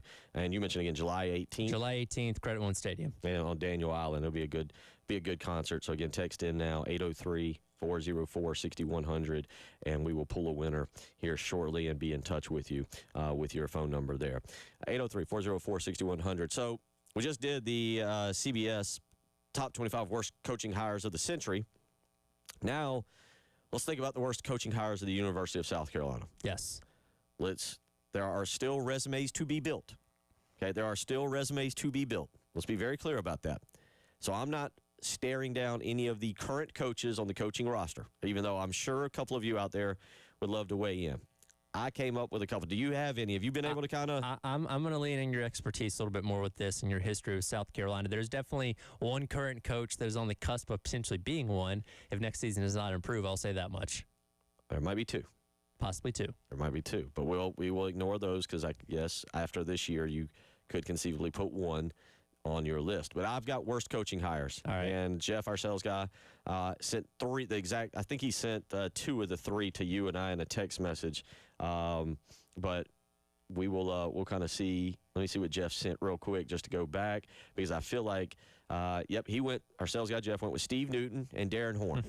That was my 1 and 2 on my list. I did, and kind of skimming through, and again, you're more the expert on this than I am, but Darren Horn did stick out to me as a bad hire for basketball. Well, yes. Okay, let's go with those. Steve Newton comes in after the whole George Felton debacle. Mm-hmm. And there's a lot of people. We could do a whole show at some point on South Carolina shooting itself in the foot with basketball situations. Yep. All right? That would be very easy to do. As a matter of fact, I'll give you an example. So Steve Newton comes in. The whole thing falls apart. He recruits Carlos Turner out of Kentucky, who was an incredibly great player, who then, somebody can correct me on this because we're talking late 90s, very early 90s. Steve Newton recruits Carlos Turner, I believe was his name, who then assaults a woman in the staircase of his high school. Okay. Doesn't make the campus. Whole thing comes completely unraveled. If you want to say, hey, Steve Newton wasn't a bad hire because that led to Eddie Fogler, okay, I get your point.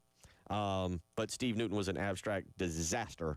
And right now, at least because I remember that time, I would rank that up there as number one, the worst hire, football, baseball, basketball, across the board. Number two on that list is Darren Horn. And I say that because when you do time and place and situations, if Darren Horn doesn't win the first round of the NCAA tournament, I'm not sure we're ever familiar with the name. We, the University of South, are familiar with the name Darren Horn. Sure. Bad hire. Took a really, say what you want, took a really good team that Dave Odom had assembled that had Devin Downey and Zam Frederick, had some really good players there. Dominique Archie, I believe, had been recruited by Dave Odom, and he turned that into a 21-win team that then could not get into the NCAA tournament. Right. So he would be number two on my list.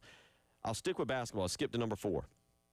Bill Foster. Now, on paper, and South Carolina's basketball program didn't die on a vine like it did with Steve Newton and Darren Horn. But Bill Foster, here's why I go with that was a really bad hire.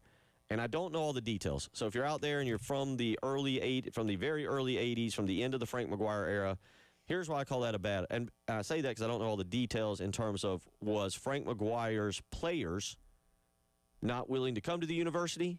Was being in the at that time being an independent, was that a huge turnoff for, like, an example? I don't know, some dude named Bobby Crimmins. Bobby Crimmins played at the University of South Carolina, had been an assistant coach under Frank McGuire, was at Appalachian State and was turning that program around. Goes on the next year to be the head coach at Georgia Tech for 19 years. Who knows how different South Carolina basketball is if they actually hire Bobby Crimmins instead of Duke's Bill Foster. And again, on paper, this wasn't a bad hire. The program didn't fall completely into shambles. Sure. But you talk about longevity, you talk about the basketball program maybe being entirely different today. Bobby Crimmins in 1980 would have been that hire. Okay. So that's why I have it at 4. Okay. Number 3, have you ever heard the name Richard Bell? I have. What do you know about Richard Bell? So we've been doing countdown trivia from 11 to 12, and every year I go back to whatever day until kickoff, that representative team from 1980 or whatever, when it comes to South Carolina football. And I came across the 1982 season, and one of the trivia question was, what was the coach that only got one season back in 1982? And that was Richard Bell, because of how bad that season was. Exactly. And there's a lot of people tell you that was one. I considered a few others. Brad Scott, but I will say Brad Scott had some okay years at the University of South. Now, it fell apart. It all fell apart. 1 and 10 tends to be something that falls apart. But I don't know if I can put Brad Scott on the list when he got South Carolina their first ever bowl victory. That's true. And looking at the Richard Bell year, I mean, it's There's not a loss to Pacific in there, and I can't remember the score. Was it they beat Pacific 41-6. Okay, who was the bad loss to? Furman? Let's see. Yes, they lost to Furman 28-23. That was one of the few losses they had by a close score, because most of their games they were just getting blown out. Yeah. Which I think makes look all that worse. But yeah, they beat Pacific, Richmond, Cincinnati, and Navy back in 1982. We beat Navy that year? You did beat Navy that year. A couple years later, not so much. We paid the price, is what you're saying, in 84. They got you back a few years later, and we all know what happened that year. Oh, I did not really realize that. I think a lot of us have I was born in 82, so I can't say I blocked it out. I just don't remember it. But, yeah, I thought about, bad hires. I thought about Will Muschamp on there. But Muschamp had some good moments. There was decent success. You could see that things were maybe kind of heading in a direction, 2017, 2018, and then it just kind of fell off right after that. Yeah. So you at least had a brief moment where things were looking okay, as opposed to some of these other coaches where it just never seemed like that was ever going to happen. Yeah, the turning moment for me with Muschamp, and I don't know if I could really put him in the list, but they go down there beating Florida 31-14 going into the fourth quarter. Mm-hmm. They would have made them bowl eligible. I think if I remember correctly, would have given them a chance to get to 9 victories. I think they played Chattanooga maybe the next week, or that might have been 2017, but they played somebody. They beat them. That was the year against Clemson where they put up a bunch of yards. Deebo Samuel really broke onto the scene. The other tight end who ended up going to, I think, South Carolina State, or maybe ended up having an injury, got out of football. But they lost to Clemson up there. But they come back. They played that game against Akron that really kind of turned people against turned people against him, because he didn't put in Michael Skarnecki until like the very end of the fourth quarter. Yeah. And it was a rain game. Zach Bailey broke his leg. And then they go to at that time, the Belk Bowl, and they go to play Virginia. Got shut out. And it was ugly. Yep. Ugly. And then they go back in 2019 to play back in Charlotte against North Carolina. Mac Brown's first game, Sam Howell's a freshman. They're an 11-point favorite, and they lose. Jake Bentley does whatever and breaks his foot into 3 pieces or whatever happened, and they were never the same. Yeah, amazingly, that team still beat a number 1 Georgia team that year. Beat Georgia. R.I.P. Gamecock Larry. Gamecock Larry called that. It's probably the only one that called it. He got the Tennessee game, too. He actually got the Tennessee game twice. But listen, if you keep predicting South Carolina to win every time, sure. It's like if we come in here every day and go, tomorrow, it's going to snow. Yeah. Eventually, you're going to be right. Eventually, we nail one. But you're going to have a lot of wrongs in there, too. 803-404-6100. We'll come back, wrap up hour number 2. It's the halftime show.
Final segment of the hour here. We'll get you into the 3 o'clock hour and plenty more to discuss as we have been talking about coaching hires.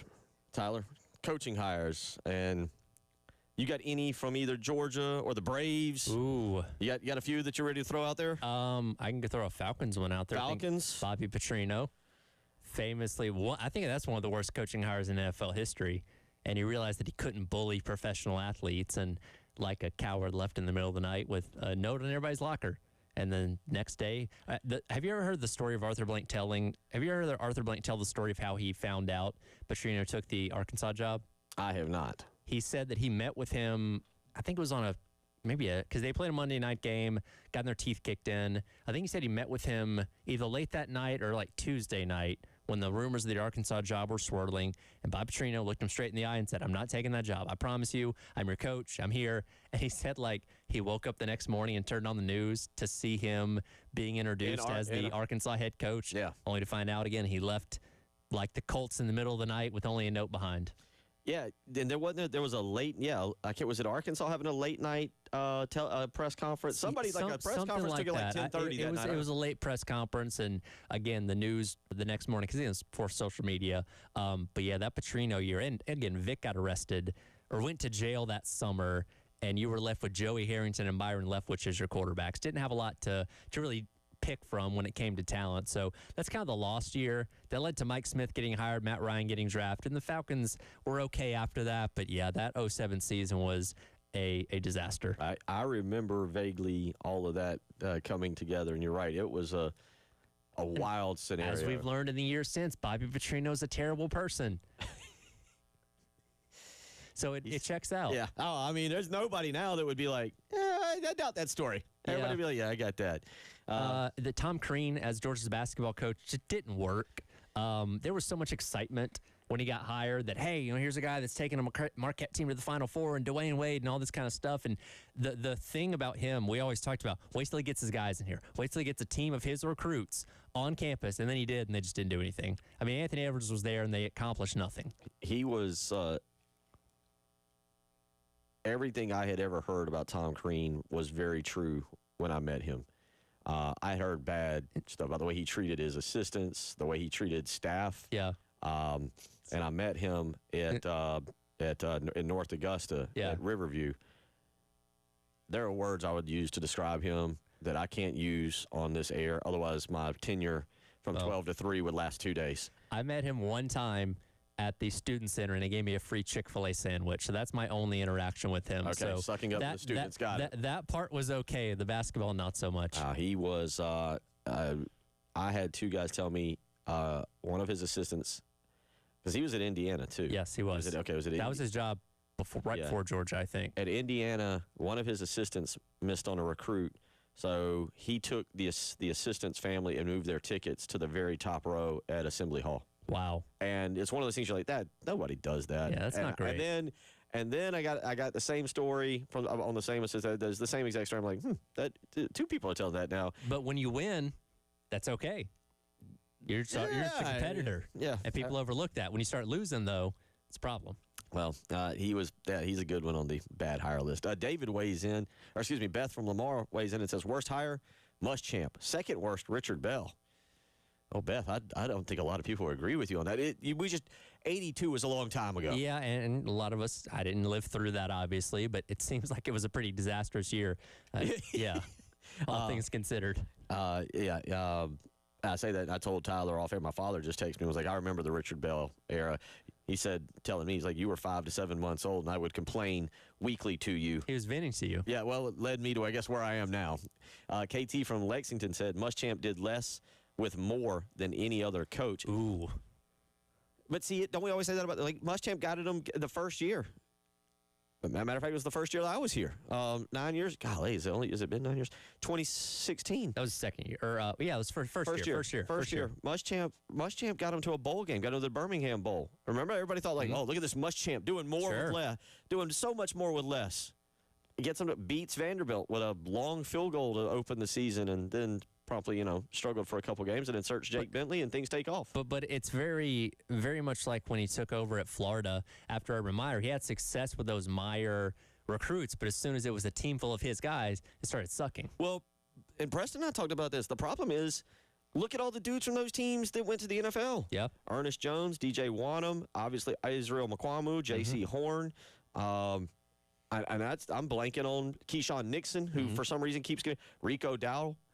And we can keep going on and on and on. Like Sure. you kind of look back at the Muschamp era and you're like, wait a minute, how did these teams go 4-8? How did they go? How were they 2-8 his last year? That's why Will Muschamp is not going to have any more head coaching jobs. Well, he appears happy with that now. Yeah. He's got his retirement home on Lake Murray that you can still see.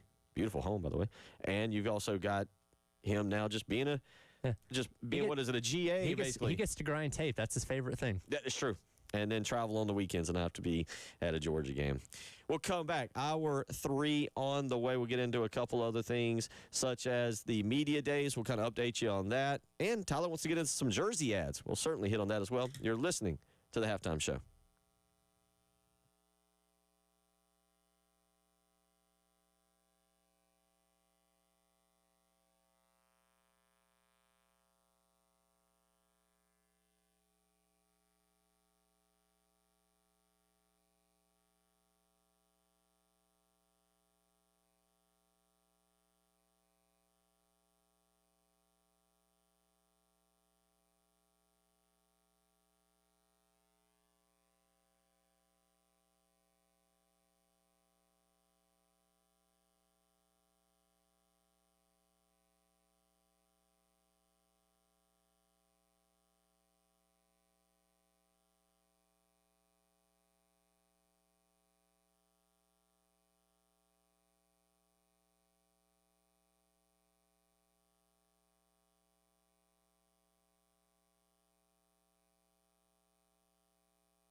2 o'clock on a Tuesday afternoon. Hope you are doing well, getting through the week, maybe fresh off of your large vacation. Maybe you're into vacation. Maybe a lot of you said, hey, I can take Friday off because it's the 4th of July, a 3-day weekend, tack on the back half of the week or the week following. Especially if you got kids, because once you get back to the 4th of July, school's not far away. So you better get those vacations in while you can. Yeah, at least out in Lexington 1, I think the teachers go back in like 2 weeks. So That's insane. What is, I guess I should ask from standpoint of your kids, what's the earliest your kids have had to go back to school? this is it. This is it? I think this is it. I don't remember last year. Like, what's the date they have to go back? August 4th.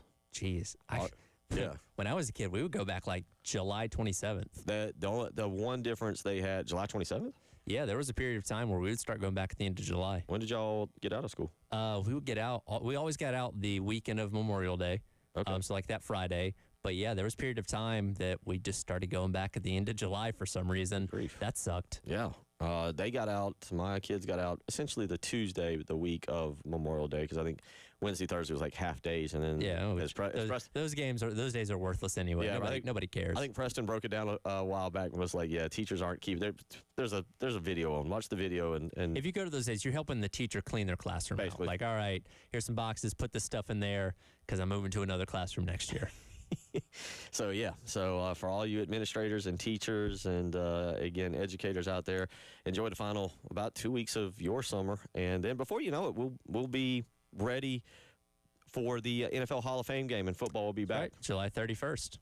So that was at least one thing when we went back to school. It's like, okay, at least football's only a couple weeks away. So that's something you were looking forward to at least. Yeah, you're right, and that's one of those things where you'll see me get more and more excited as we get closer. Sure. And then I will take full responsibility that basically when we get to that game, I'll be like, yeah, I watched like 7 plays last night.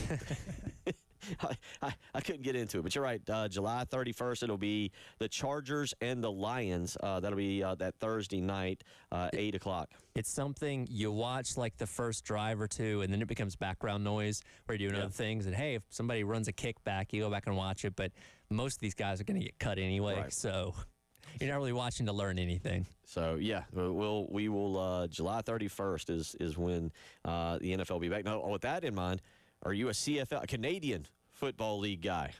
I've come across it a few times. I can't say I dabble in it too much. Much like spring football, I do like to let football breathe a little bit so I can miss it before it comes back. Yeah, the spring football is different than, or depending on you mean like the college stuff. I laugh every year that we're like, oh yeah, this will be great. We've got the UFL or the XFL. We got all these. Yeah, that's what I'm talking about. And then we're all like, leagues. yeah, and then we're all like, I don't want to watch that. My dad actually watches it, and Okay. a couple weeks ago I sat down and watched about the last 2 quarters of a game there, and like it's okay, but like it doesn't scratch that itch quite like college or the NFL does. Well, I had one summer where I got very involved in the CFL. Like, Okay. a little bit too involved, more involved than I should have been. Yeah. Let's just say that. By the way, I have a theory. If the UFL, USFL, whatever it's called now, if they actually played during football season, it'd be more popular. You think so? Because like we love football so much, we are starved for it constantly. If you gave me UFL on Tuesday nights during the fall, I totally watch that because it's during football season and we want as much football content as we can. We're not asking for that in the middle of March or April. I've always thought, we're going down a path here, but I've always thought that if they, I don't know if people would care for this. It was brought up, I think, during COVID, and I never really got into watching it, but it was during COVID. Remember, they moved like the FCS. FCS played in the spring. Played in the spring, and I wonder if you allowed that for the FCS and said, y'all are going to play in the spring, and we get more football there, and maybe it highlights you. Because I think there's something about college football that you don't get with the UFL, Sure. the XFL, and it might be people are more interested in watching. Maybe.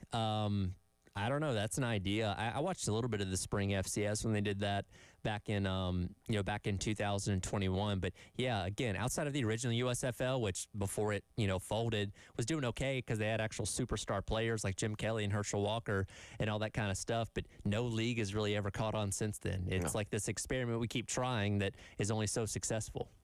Tomorrow, we might get into a little bit of spring sports. A very interesting article by Matt Norlander that we'll track down on the potential expansion of the NCAA tournament. It's coming. You think so? Buckle up. It's Okay. coming. All right, put that on. We'll get into that tomorrow as it pertains to college basketball and things of that nature. 803-404-6100. So, again, we've talked about SEC Media Days. As we sit here at 2:05, I always like to use the line from Anchorman where Paul Rudd goes on there, and we're on Panda Watch. Day 17 or something. I feel like we got to have something like that because we are currently sitting on South Carolina SEC Media Days attendee watch. And Yes. as we sit here at 2:05, nothing coming out from the university yet. I've been constantly refreshing Gamecock Central and Twitter. Nothing to our knowledge. Again, I went back and looked last year, and they also spoke on Monday last year, and the week prior to that, on that preceding Monday, they announced that Debo and Luke Doty and Boogie Huntley were going to go represent the team. Makes sense. But yeah, I don't know. Maybe your theory on Faison being involved has some validity to it, and maybe we're waiting to see what they're going to say tomorrow with the NCAA to give us the thumbs up or thumbs down on if he's eligible or not. Now, we've talked about that a lot yesterday, being alluded to that tomorrow we could get an announcement. But here's my thing on this, Tyler. Like, and it was Scott Hamilton, correct? Yes. Okay. Post-Courier. Post and Courier. And it was Post and Courier. I saw that. I had that still on my phone. But Scott Hamilton, and I hope he's not right. And I hope he's not right for this reason, not because I want him to be wrong, but if he had word, if he knew word was going to come on Wednesday the 9th, what have we been doing here? Like, why was it on Wednesday the 9th? Why was it on Monday the 7th? Why is it on today, Tuesday? Like, you're not having a press conference, right? You're relaying it to the university. Like, to me, I hope he is right from the standpoint of Rasul Faison. I hope he's not right because that's sketchy to me that you knew the day, not he knew the day, but that some of the NCAA is like, hey, on the 9th, they're going to release the decision. By the way, breaking news. We have our representatives. This feels good. I just welcome to the afternoon show. This is neat. So it literally within the last 3 minutes. All right. Now, do you want to take a guess on who it is? I'm going Yuva. I think Mike Yuva's got it on here. Let me go to real quick. Let's get a couple people on here. We got a couple on our live stream. Reminder: you can always go to our live stream. Go to the Game TV Radio. You can go to YouTube and check us out. There is where you can do that. But we had a couple people. I'm going for those that are wondering. I said earlier, I'm going to follow Mike Yuva. That makes sense. Lenore Sellers, I think you got to have him. Heisman candidate. It almost feels like someone with the SEC would have been like, hey, you should probably bring him. We're gonna need you to bring this guy. But I go with him. My choice was DQ Smith because again, he's a senior and he's been around. And then my third choice, I'll go with Jalen Kilgore. I didn't think enough about him. Craig on our live stream went with Kilgore, Case and Henry, which would be interesting, and Lenore Sellers. Michael on there went with Kilgore, Brian Thomas, which could be, and Nick Barrett. And Barrett also is another guy who's been around a long time. I brought up Brian Thomas Jr. as a possibility earlier on today, just kind of reward that seniority and somebody that could play a big role in the defense this year. You were 2/3 correct going with Yuva's hunch, though. Lenore Sellers, DQ Smith, Nick Barrett. Going to be the three representatives. Now, again, that kind of falls in line with a guy that's been here a while. You're rewarding staying around. And, again, he's taking over one of those roles that was left behind by all the guys going to the NFL where he could play a big factor on the defense this year.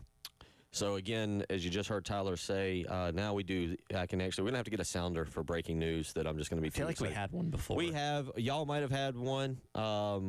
We had something originally on the early game that we used, but we used it so infrequently that it probably might not even be on there. We probably don't even have it. I'm not sure, but yeah, we'll have to see if we get a good breaking news sounder for us because yes, moving forward, I feel like we're going to get more of that. Things happen. I will be more. Yeah.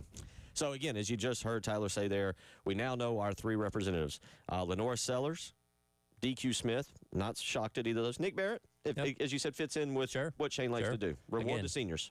I mentioned this earlier that I feel like Luke Doty was perhaps one of the oddest representatives for any team last year, just given the fact that he was not expected to play a huge role on the field. And there are people, I think it was an Arkansas beat reporter, it's like, I think he's like their quarterback this year or something like that. Which, again, I understand why Shane did it because he hung around for a while, and we thought at the time that was going to be his last year of eligibility. Turns out, LOL, he's back again. But I think it confused a lot of people because, he's not really expected to actually be a featured guy on the field, but he's great for the team. He's a good guy, loves the program, and that's why they brought him. And again, you knew that he wasn't going to say something. Sure. Off the wall he's a good talker. Because who was it? Was it Tonka? when they went Yeah. to Georgia and like, what are the words? And it was just the Well, the Tonka thing was, it's not that he said Georgia wasn't loud. It's just he didn't feature him on them on his short list of like what LSU and Tennessee or whatever he ended up saying. And again, I know a lot of the people that write for Georgia, and they took with that and ran with it. Talking him away doesn't think Sanford Stadium's intimidating Yeah. enough. It's like that's not what he said, but. We all have articles to write and quotas to meet in the middle of the summer, so that's where they went. All right, let me just. Did they cut this? No. Okay. All right. Or looks like they might have cut it short. Looks like whatever I'm looking at came from 2012. Just by the way, 2012. For those of you wondering, Ace Sanders, Okay. Connor Shaw, DJ Swearinger. Ace and DJ would talk. Yeah. Connor, I had to interview multiple times to get one story. I briefly met Connor at a brewery Okay. sometime last year, and yeah, not a whole lot to say. No, he's a man of many few words. Many, and by that, many minutes. Did without a Garcia word. ever go, or was he like suspended during that time? So in 09, you only took 2 representatives. Okay. I'll go back to 08, it was Jasper Brinkley and Kenny McKinley. In 09, the representatives was Mo Brown and Eric Norwood. Okay. 2010 was Patrick DeMarco. No, he didn't go. I can go ahead and just tell you this as I look at it. Okay. They knew that they didn't need to do that to Steve Fink down there and be like, hey, just FYI, we're taking Steven. But 2010 was Patrick DeMarco, Cliff Matthews, and Shaq Wilson. Okay. 2011, Alshon Jeffrey, Lattimore, Travian Robertson, and I mentioned 2012 was, again, Ace Sanders, Connor Shaw, and DJ Swearinger. And then 2013, Clowney, Bruce Ellington, and Connor Shaw made a repeat appearance. Okay. So, and then for some reason, whatever I pulled up is stopping me at 2012 and telling me now the coaches. So this must be some kind of documentation from Okay. 2012. So Because Garcia can talk, he can say some things. when the day comes, and I will probably I need to go ahead and reach out to him, see if I we can get this booked. When the day comes that Steve Fink down there, and Steve, if you're listening, or if somebody get to you, we want the first interview about your time at South Carolina with Steve Spurrier, dealing with Connor Shaw, and I'll come up with a few other players that you had to monitor more closely than you need to. Yeah. Had to. Yeah. But I would imagine Steven Garcia would have been at the top of the list of Steve Fink just being like, no, anybody else? Is there anybody else we got? Or, because, Garcia is not afraid, and neither is DJ Swearinger. Never a dull moment. No, not. 803-404-6100. So there you go. The news we discussed earlier to start the very program. We have it as we move into hour number 3 this afternoon. And again, the representatives now that we know will speak next Monday, Lenore Sellers. We will see if he gives any clip worth more than 20 seconds. Just place bets on that. Will he speak for more than 20 seconds at all during that week? I would venture to say no. No, and that's probably why they'll enjoy him. Also on that list is DQ Smith. I've seen DQ before in some interviews. He can be a little chatty. He'll give you the quotes you want. Yeah. We'll obviously talk about losing his safety partner there in Nick Eamon-Worry. I'm sure he'll cover that a good bit. And then also Nick Barrett, who will. I'm not sure I've ever heard Nick Barrett speak. He's taken to the podium a couple times. I honestly can't remember if he was all that wordy or not. If he comes out sounding like Patrick Mahomes, I have no idea. 803-404-6100. You're listening to the Halftime Show.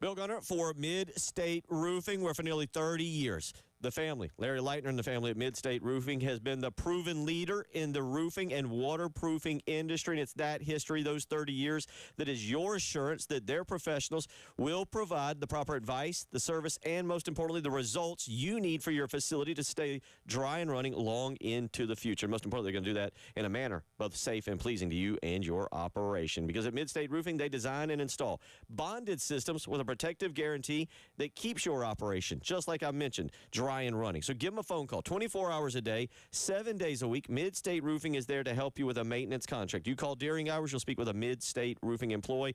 After hours, an on-call technician. The phone number to do so, 803-356-1919. Again, that's 803-356-1919. If you've got a leak, let Midstate Roofing take a peek.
I've just been informed by Tyler we can change the bumper music. Yes, we can. We have the power to do that. Terry just let Jay's music continue. A lot of the rejoiners are Fish songs. Yeah, I don't know. I don't know if you're a big Fish fan. Jay is the world's biggest Fish fan. I've heard. So yeah, that's a lot of the music here. But I recently, because when I took over 9 to noon, there was music in there. I forget what it was, and somehow it got deleted. and I ended up with all these K-pop songs as rejoiners. Even worse, actually. That was like every time they play, like me, Wes, and Chris just look at each other like, why is this, bringing us back in from commercial break or whatever. But recently I did finally overhaul the music from 9 to noon, so I can do that for us from 12 to 3 if you would like. We're gonna go about that. Send me a list of songs you want, and I will get to work on that. 803-404-6100. Real quick, I just stumbled across this. This is fun. Things happen. Yeah. We talked about, and I don't want anybody to get offended. Okay, I don't want anybody to get offended. But as I'm looking at it, 17 minutes ago, Coastal Carolina baseball put out a tweet and a graphic. Okay. Matt Williams, one-time pitching coach at the University of South Carolina, the architect behind what Coastal Carolina did this past year, named the assistant coach of the year. I think we all kind of saw that coming. That was a lot of talk in the run to the College World Series finals. Like, man, look at what Matt Williams has done with this pitching staff. And I think I posed the question to people, like, how does that make you feel? Yeah. Considering the fact the guy that was here a year ago is doing this with Coastal staff, and you quite literally had the worst pitching staff ever in program history with Terry Rooney this year. And remember, say what you want about Mark Kingston. Some of y'all might even fire off a Mark Kingston text status and be like, he was on that list of worst coaches. Well, I definitely wouldn't go that far. But Matt Williams was a dude that Mark Kingston really wanted. Went after him the first time, didn't get him. Sure. Got him the second time, and here he is. This is according to D1 Baseball, is on the graphic.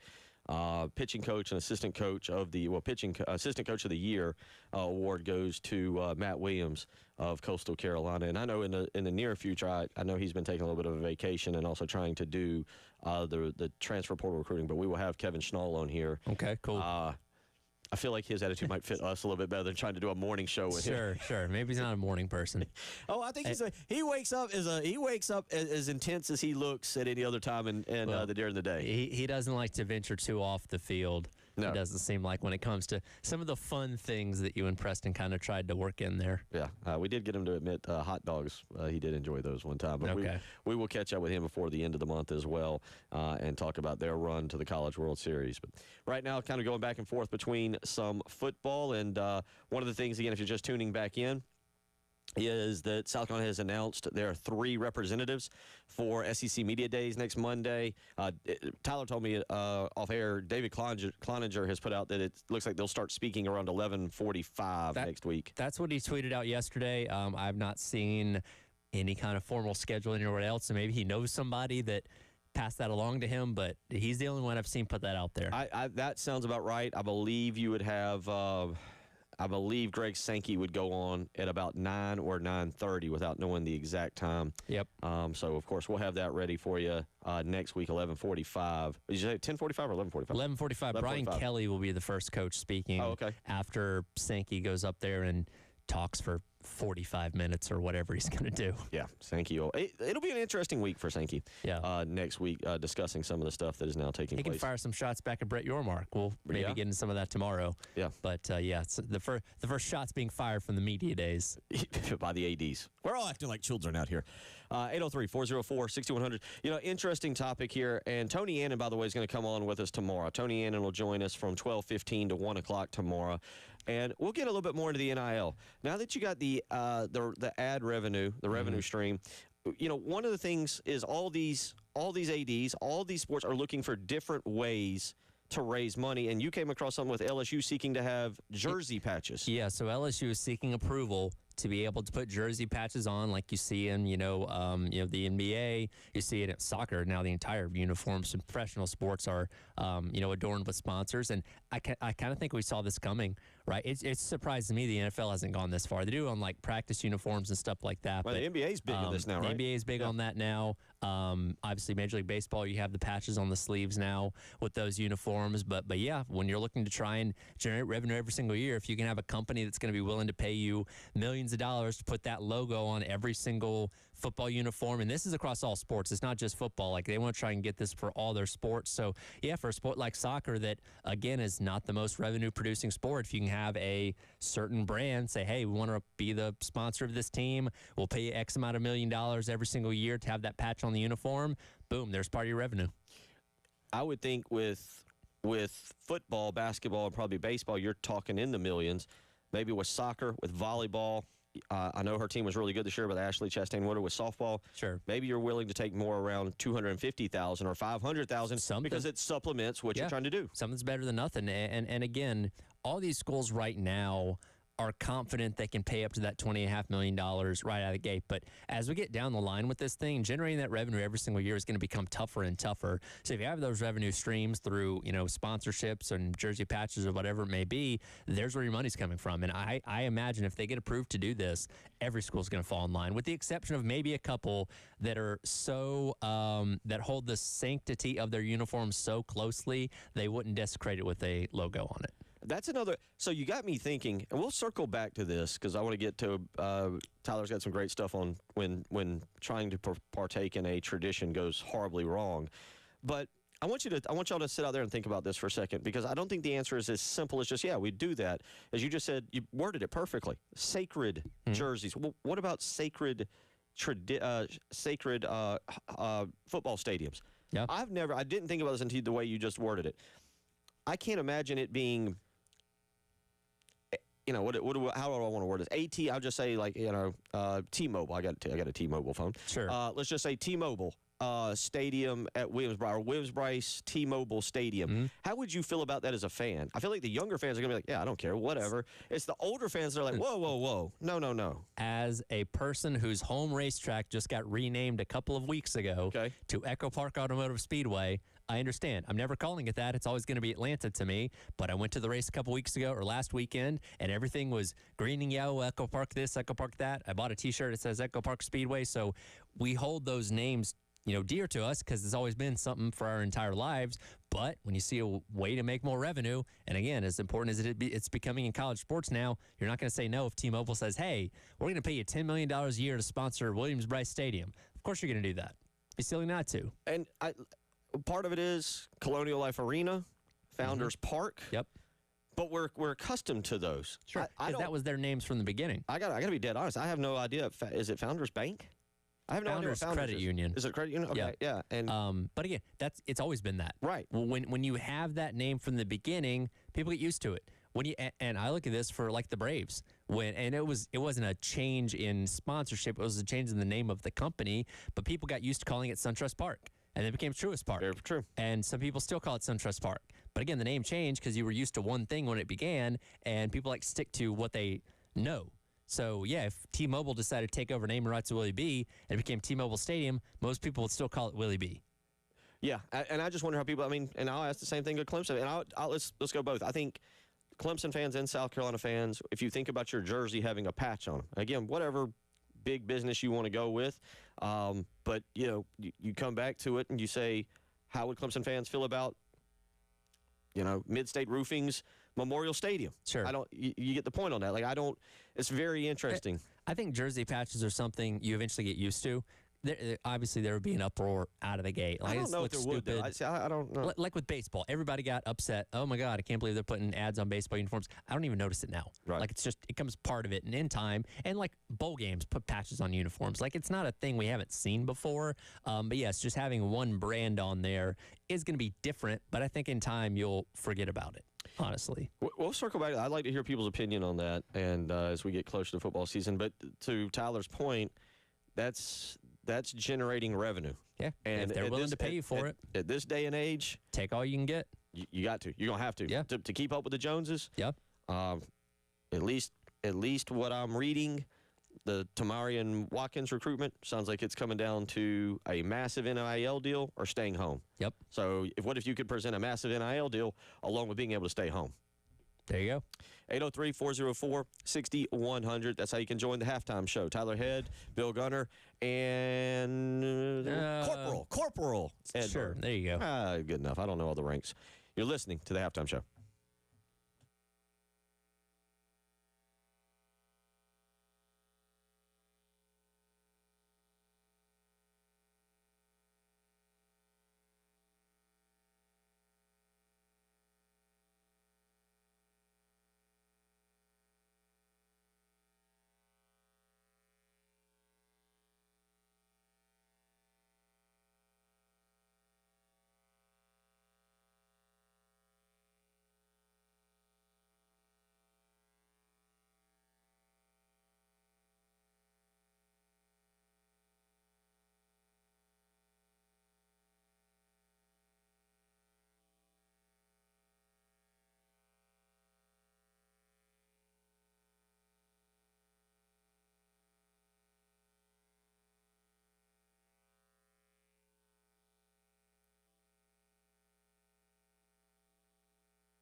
that's a little different. We are watching Wimbledon. Yeah, very apropos. I don't know if that's going to be in our rotation for rejoiner music when we do this, but nice job, Ed Bird. Corporal Ed Bird. Threw my thought process off there for a second. We were talking about traditions in the last segment and, the sanctity of uniforms. And I don't know if, the Alabamas and the Notre Dames are going to be willing to put a patch on their jersey just because they've held true to their traditions for so long. Maybe they will, maybe they won't. We'll see. But on the topic of traditions, one of the best traditions in Major League Baseball is take me out to the ball game at Wrigley Field, seventh inning stretch. Tons of people have done it, celebrities, athletes, all this kind of stuff. It's an honor that all the fans sing along with, and everybody loves it, right? Are you familiar with Alex Cooper, the podcaster? No. She is of this is the real name of it, the Call Her Daddy podcast. Okay, I am familiar with at least the podcast. Under the Barstool Sports umbrella for a while. She's a big deal. Tons of followers, listeners, all that kind of stuff. She was there on Sunday night when the Cubs were playing on Sunday Night Baseball, and she was asked to do her rendition of Take Me Out to the Ball Game. And cut number 4 here, Ed. This is what she did. If it'll work. Here we go. Her daddy and CEO of Unwell, Alex Cooper. All right, Daddy Gang and Cubs fans, are you ready? You've never seen something like this before. A 1, a 2, a 3. Take me out to the ball game. Take me out to the crowd. Mommy's a peanut and Cracker Jack. I don't care. Never come back, so let's root for the Cubbies.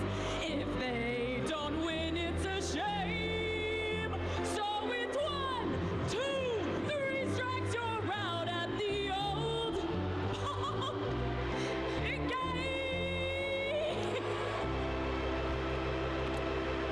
So for context, she had 2 friends, co-hosts, I don't know, up in the booth with her doing this, and they were like dancing and cutting up and laughing, which is why she kept like cutting into the song and laughing. But it's just like, you're given the opportunity to do something that's special to a lot of people. Don't treat it like a joke, because it's very clear from the beginning she was not intending to sing this well. You know what I mean? Did you go an opera singer, whatever you want to call it, with the deep voice? Like, why step on a tradition? You also can't hear all the Cubs fans booing her after this is done, because apparently they did. I'm torn on this. I say the longest time because, I mean, I grew up on WGN here. Sure. And I can't say that I'm a Cubs hater. I'm not a Cubs fan. I think they're a fun franchise to root for. They've got her on the video. I'm watching the video now. I wanted to hear it first and then watch second. I honestly feel like here's where I go with this. I enjoy that if you're going to have a celebrity, they're going to put their touch. Sure. They're going to do it. Like you're inviting. You're not inviting singers. You're not inviting. Yes. I don't think you're. I don't expect everyone to be a good singer when they do it. I'm watching the video because I'm watching the shot from it. Like they lift her up at the very end, but I think there's a fine line in trying to not upset people who look at that. Yes. And I wondered at the beginning, was she trying to do and I'm blanking on his name, a Harry Carey rendition. Did she start off with the idea of, I'm going to do my best Harry Carey rendition, and then realize within the first line, I can't do this? Maybe. That's a good point I hadn't thought of. Maybe. But it was certainly lost on a lot of people if that's what she was trying to do. So let me give you an example. How would 803-404-6100? This is where you shine. All right. Here. Trick Williams. Williams. Yes. Trick Williams and Matrix Belton are 2 entirely different things. 2 entirely different people. Yes, they are. And by that, I mean personality-wise. Obviously, they are the same person. One's the regular person, one's a character. Okay. Yeah. If Matrix Belton comes back and comes out of the cockaboose this year, but is doing it as Trick Williams, shirtless, sure, whatever, whatever, they give him the microphone and whatever, and he's being his wrestling persona, are people upset about that against him being former Gamecock wide receiver Matrix Belton? No, but he also has ties here. Okay. So I don't know, maybe she was a Cubs fan. I don't know. But I don't think most people in attendance at this Cubs game may even know who she is to begin with. It's very true. And like, there's nothing like, oh, hey, she's the daughter of a former player or something along those lines. She doesn't have those ties where if she does kind of cross that line, she can get away with it. Again, if Trick Williams comes out there and cuts a WWE promo after he gets off the cockaboose, I think most people are like, okay, that's cool. That's one of our guys doing his own thing. That's fine. If it's some random person they've never heard of, they're not going to be as endeared to it. Yeah, she is. She actually played. It says football career, but I don't know. It was like a handball or something. Okay, yeah, I think. and it says she played that in college for Boston University, and she's originally from Pennsylvania.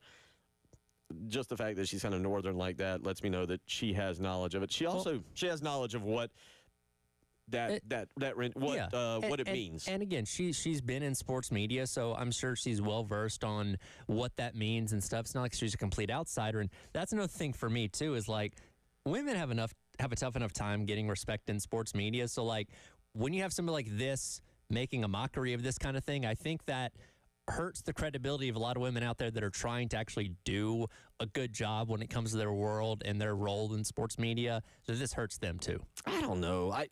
Again, what was her intent? Because to me, Harry Carey doing tieways, and Harry was drunk most of the time he sung it. But again, he was a native there. Everybody loved him, and they knew what they were going to get out of him doing that. Like, that was his thing. And that's why I wonder if she started off. Has she spoke about this? I don't know. Maybe on her podcast or something. Because I wonder again if she started out trying to think we're going to do a Harry Carey rendition. It's like going to karaoke. Sure. Has anybody gone to karaoke and about 3 lines into the song you're like, I didn't sign up for this. Yeah. I mean, that's happened. Oh, I'm not Steven Tyler. I can't hit that note. Yeah. The time it happened to me was I tried to, and I think it was the very last time I did karaoke, I tried to sing Don't Stop Believing. Okay. Only to get literally, I don't know, basically the very beginning, it was like, this isn't like singing in the shower in the car by myself. Steve Perry had some pipes, man. That's a hard song. And so I almost wonder if she's like, I'm going to, because you heard her say you've never heard something like this. Yeah. Well, she didn't do anything. She wasn't Roseanne. No, Roseanne still takes the cake for the worst. Fergie's All-Star game was also pretty bad. I think the All-Star game last year was very questionable too, if I remember. Yeah. But that was the national anthem, which you don't go out and play with. You don't mess around with the national anthem. Carl Lewis, another very bad. That was a bad one too. But he was at least trying though. Yeah. It was bad. I need to. So I would have to go back and listen. We might have to pull this tomorrow. All right. The Will Ferrell edition. But is Will Ferrell such a celebrity and kind of goofy that he gets away with it? The majority of people there knew who he was. They know he's a goofy guy. If you pulled actually, I just thought about this real quick. Okay. I forgot. Will Ferrell played Harry Carey on Saturday Night Live. So yes, right. Okay, so never mind. He gets completely away with it. So like again, if you polled the majority of people in attendance at this Cubs game, how many of them do you think knew who she was and or listened to this podcast? I imagine it'd be less than half. I would go more than half, and the reason is I don't listen to podcasts. I don't just like all the big ones, like Call Her Daddy. I have heard of that. Yeah. If you'd have given me $1,000 right here on the spot to name, I couldn't have named who it was. Sure. But I feel like there's a younger generation that is like, oh yeah, I listen to her. Was that majority of your audience at the game though? Because again, and this was televised because it was on ESPN. The majority of the time, they don't actually show this on TV. It's just for the people in the stands. And again, they showed it completely on TV? They showed it on TV because it was Sunday Night Baseball, and that's where this kind of went viral. But, you got little kids in the stands, older people that don't listen to podcasts or whatever, have no idea what this is. I think most of the people there didn't know who she was and probably didn't take too kindly of their tradition kind of being treated like a joke.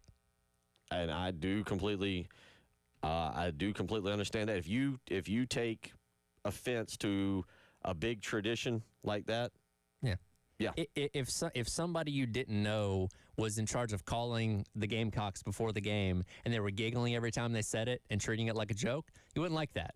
Because again, like, hey, this is our thing, this is our tradition. Don't step on it. It's an honor for you to get to be able to do this. Chicago Tribune comes out with the rare occasion when Cubs and Cardinals fans could agree on something. I'll have to go. This is straight out of the Chicago Tribune. So, we'll continue to. I'll have to study this a little bit more because, this can lead us to a discussion about overall traditions and what South Carolina fans hold sacred. Okay. I like that. 803-404-6100. Final segment of the halftime show coming up. Bill Gunner, Tyler Head, and Corporal Ed Bird.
Still learning. Still learning. We're better day. I did better today. I did better day. You called me Preston once. Yeah, and I said the early game, or I said something about early. We're getting better. Averages are coming down. Yeah, and what I just about did was say, all right, 14:49 on your Tuesday afternoon. What's 2:40? No, 14:49 would be the military time. Yeah. Thankfully, Which, I mean, you're not wrong. not wrong, just might confuse the kids out there. And I do enough to already confuse the kids. Let me tell you real quick about my good buddy Jacob Crowder with First Palmetto Bank. Jacob is the mortgage guru, and I can attest to this. It was 5 years ago that Jacob helped me find a great interest rate, a great plan, and helped me live on Lake Murray in a fantastic condo. And he'll do the exact same thing for you. If you're looking to refinance, if you're looking to build, if you're looking to buy, now is the time to call the mortgage guru himself. First Palmetto Bank is locally owned and operated right here in the Midlands, and that means he has quick and precise decision makers ready to get you the answers you need. But you got to give him a phone call first. 803-719-1005. Again, that's 803-719-1005. You can also email him, the letter J, Crowder, CROWDER, at firstpalmetto.com. Check out what the interest rates are. Check out just how much money is available to you and what you can use for a down payment. That's the first start to finding that next great home. So call the mortgage guru, Jacob Crowder, today, 803-719-1005. Tell him Bill Gunner sent you. We have discussed a lot today. Yes. I'm not sure which segment I actually liked the best. A lot of it's always fun talking about when bad things happen, like bad coaching hires, because everybody has an opinion on that, right? And Yep. again, you're not wrong if you think Will Muschamp was the worst coach South Carolina's ever hired. There's some evidence that maybe go to the contrary, but if that's your feeling, and again, the fact that he eventually got fired, something had to go wrong.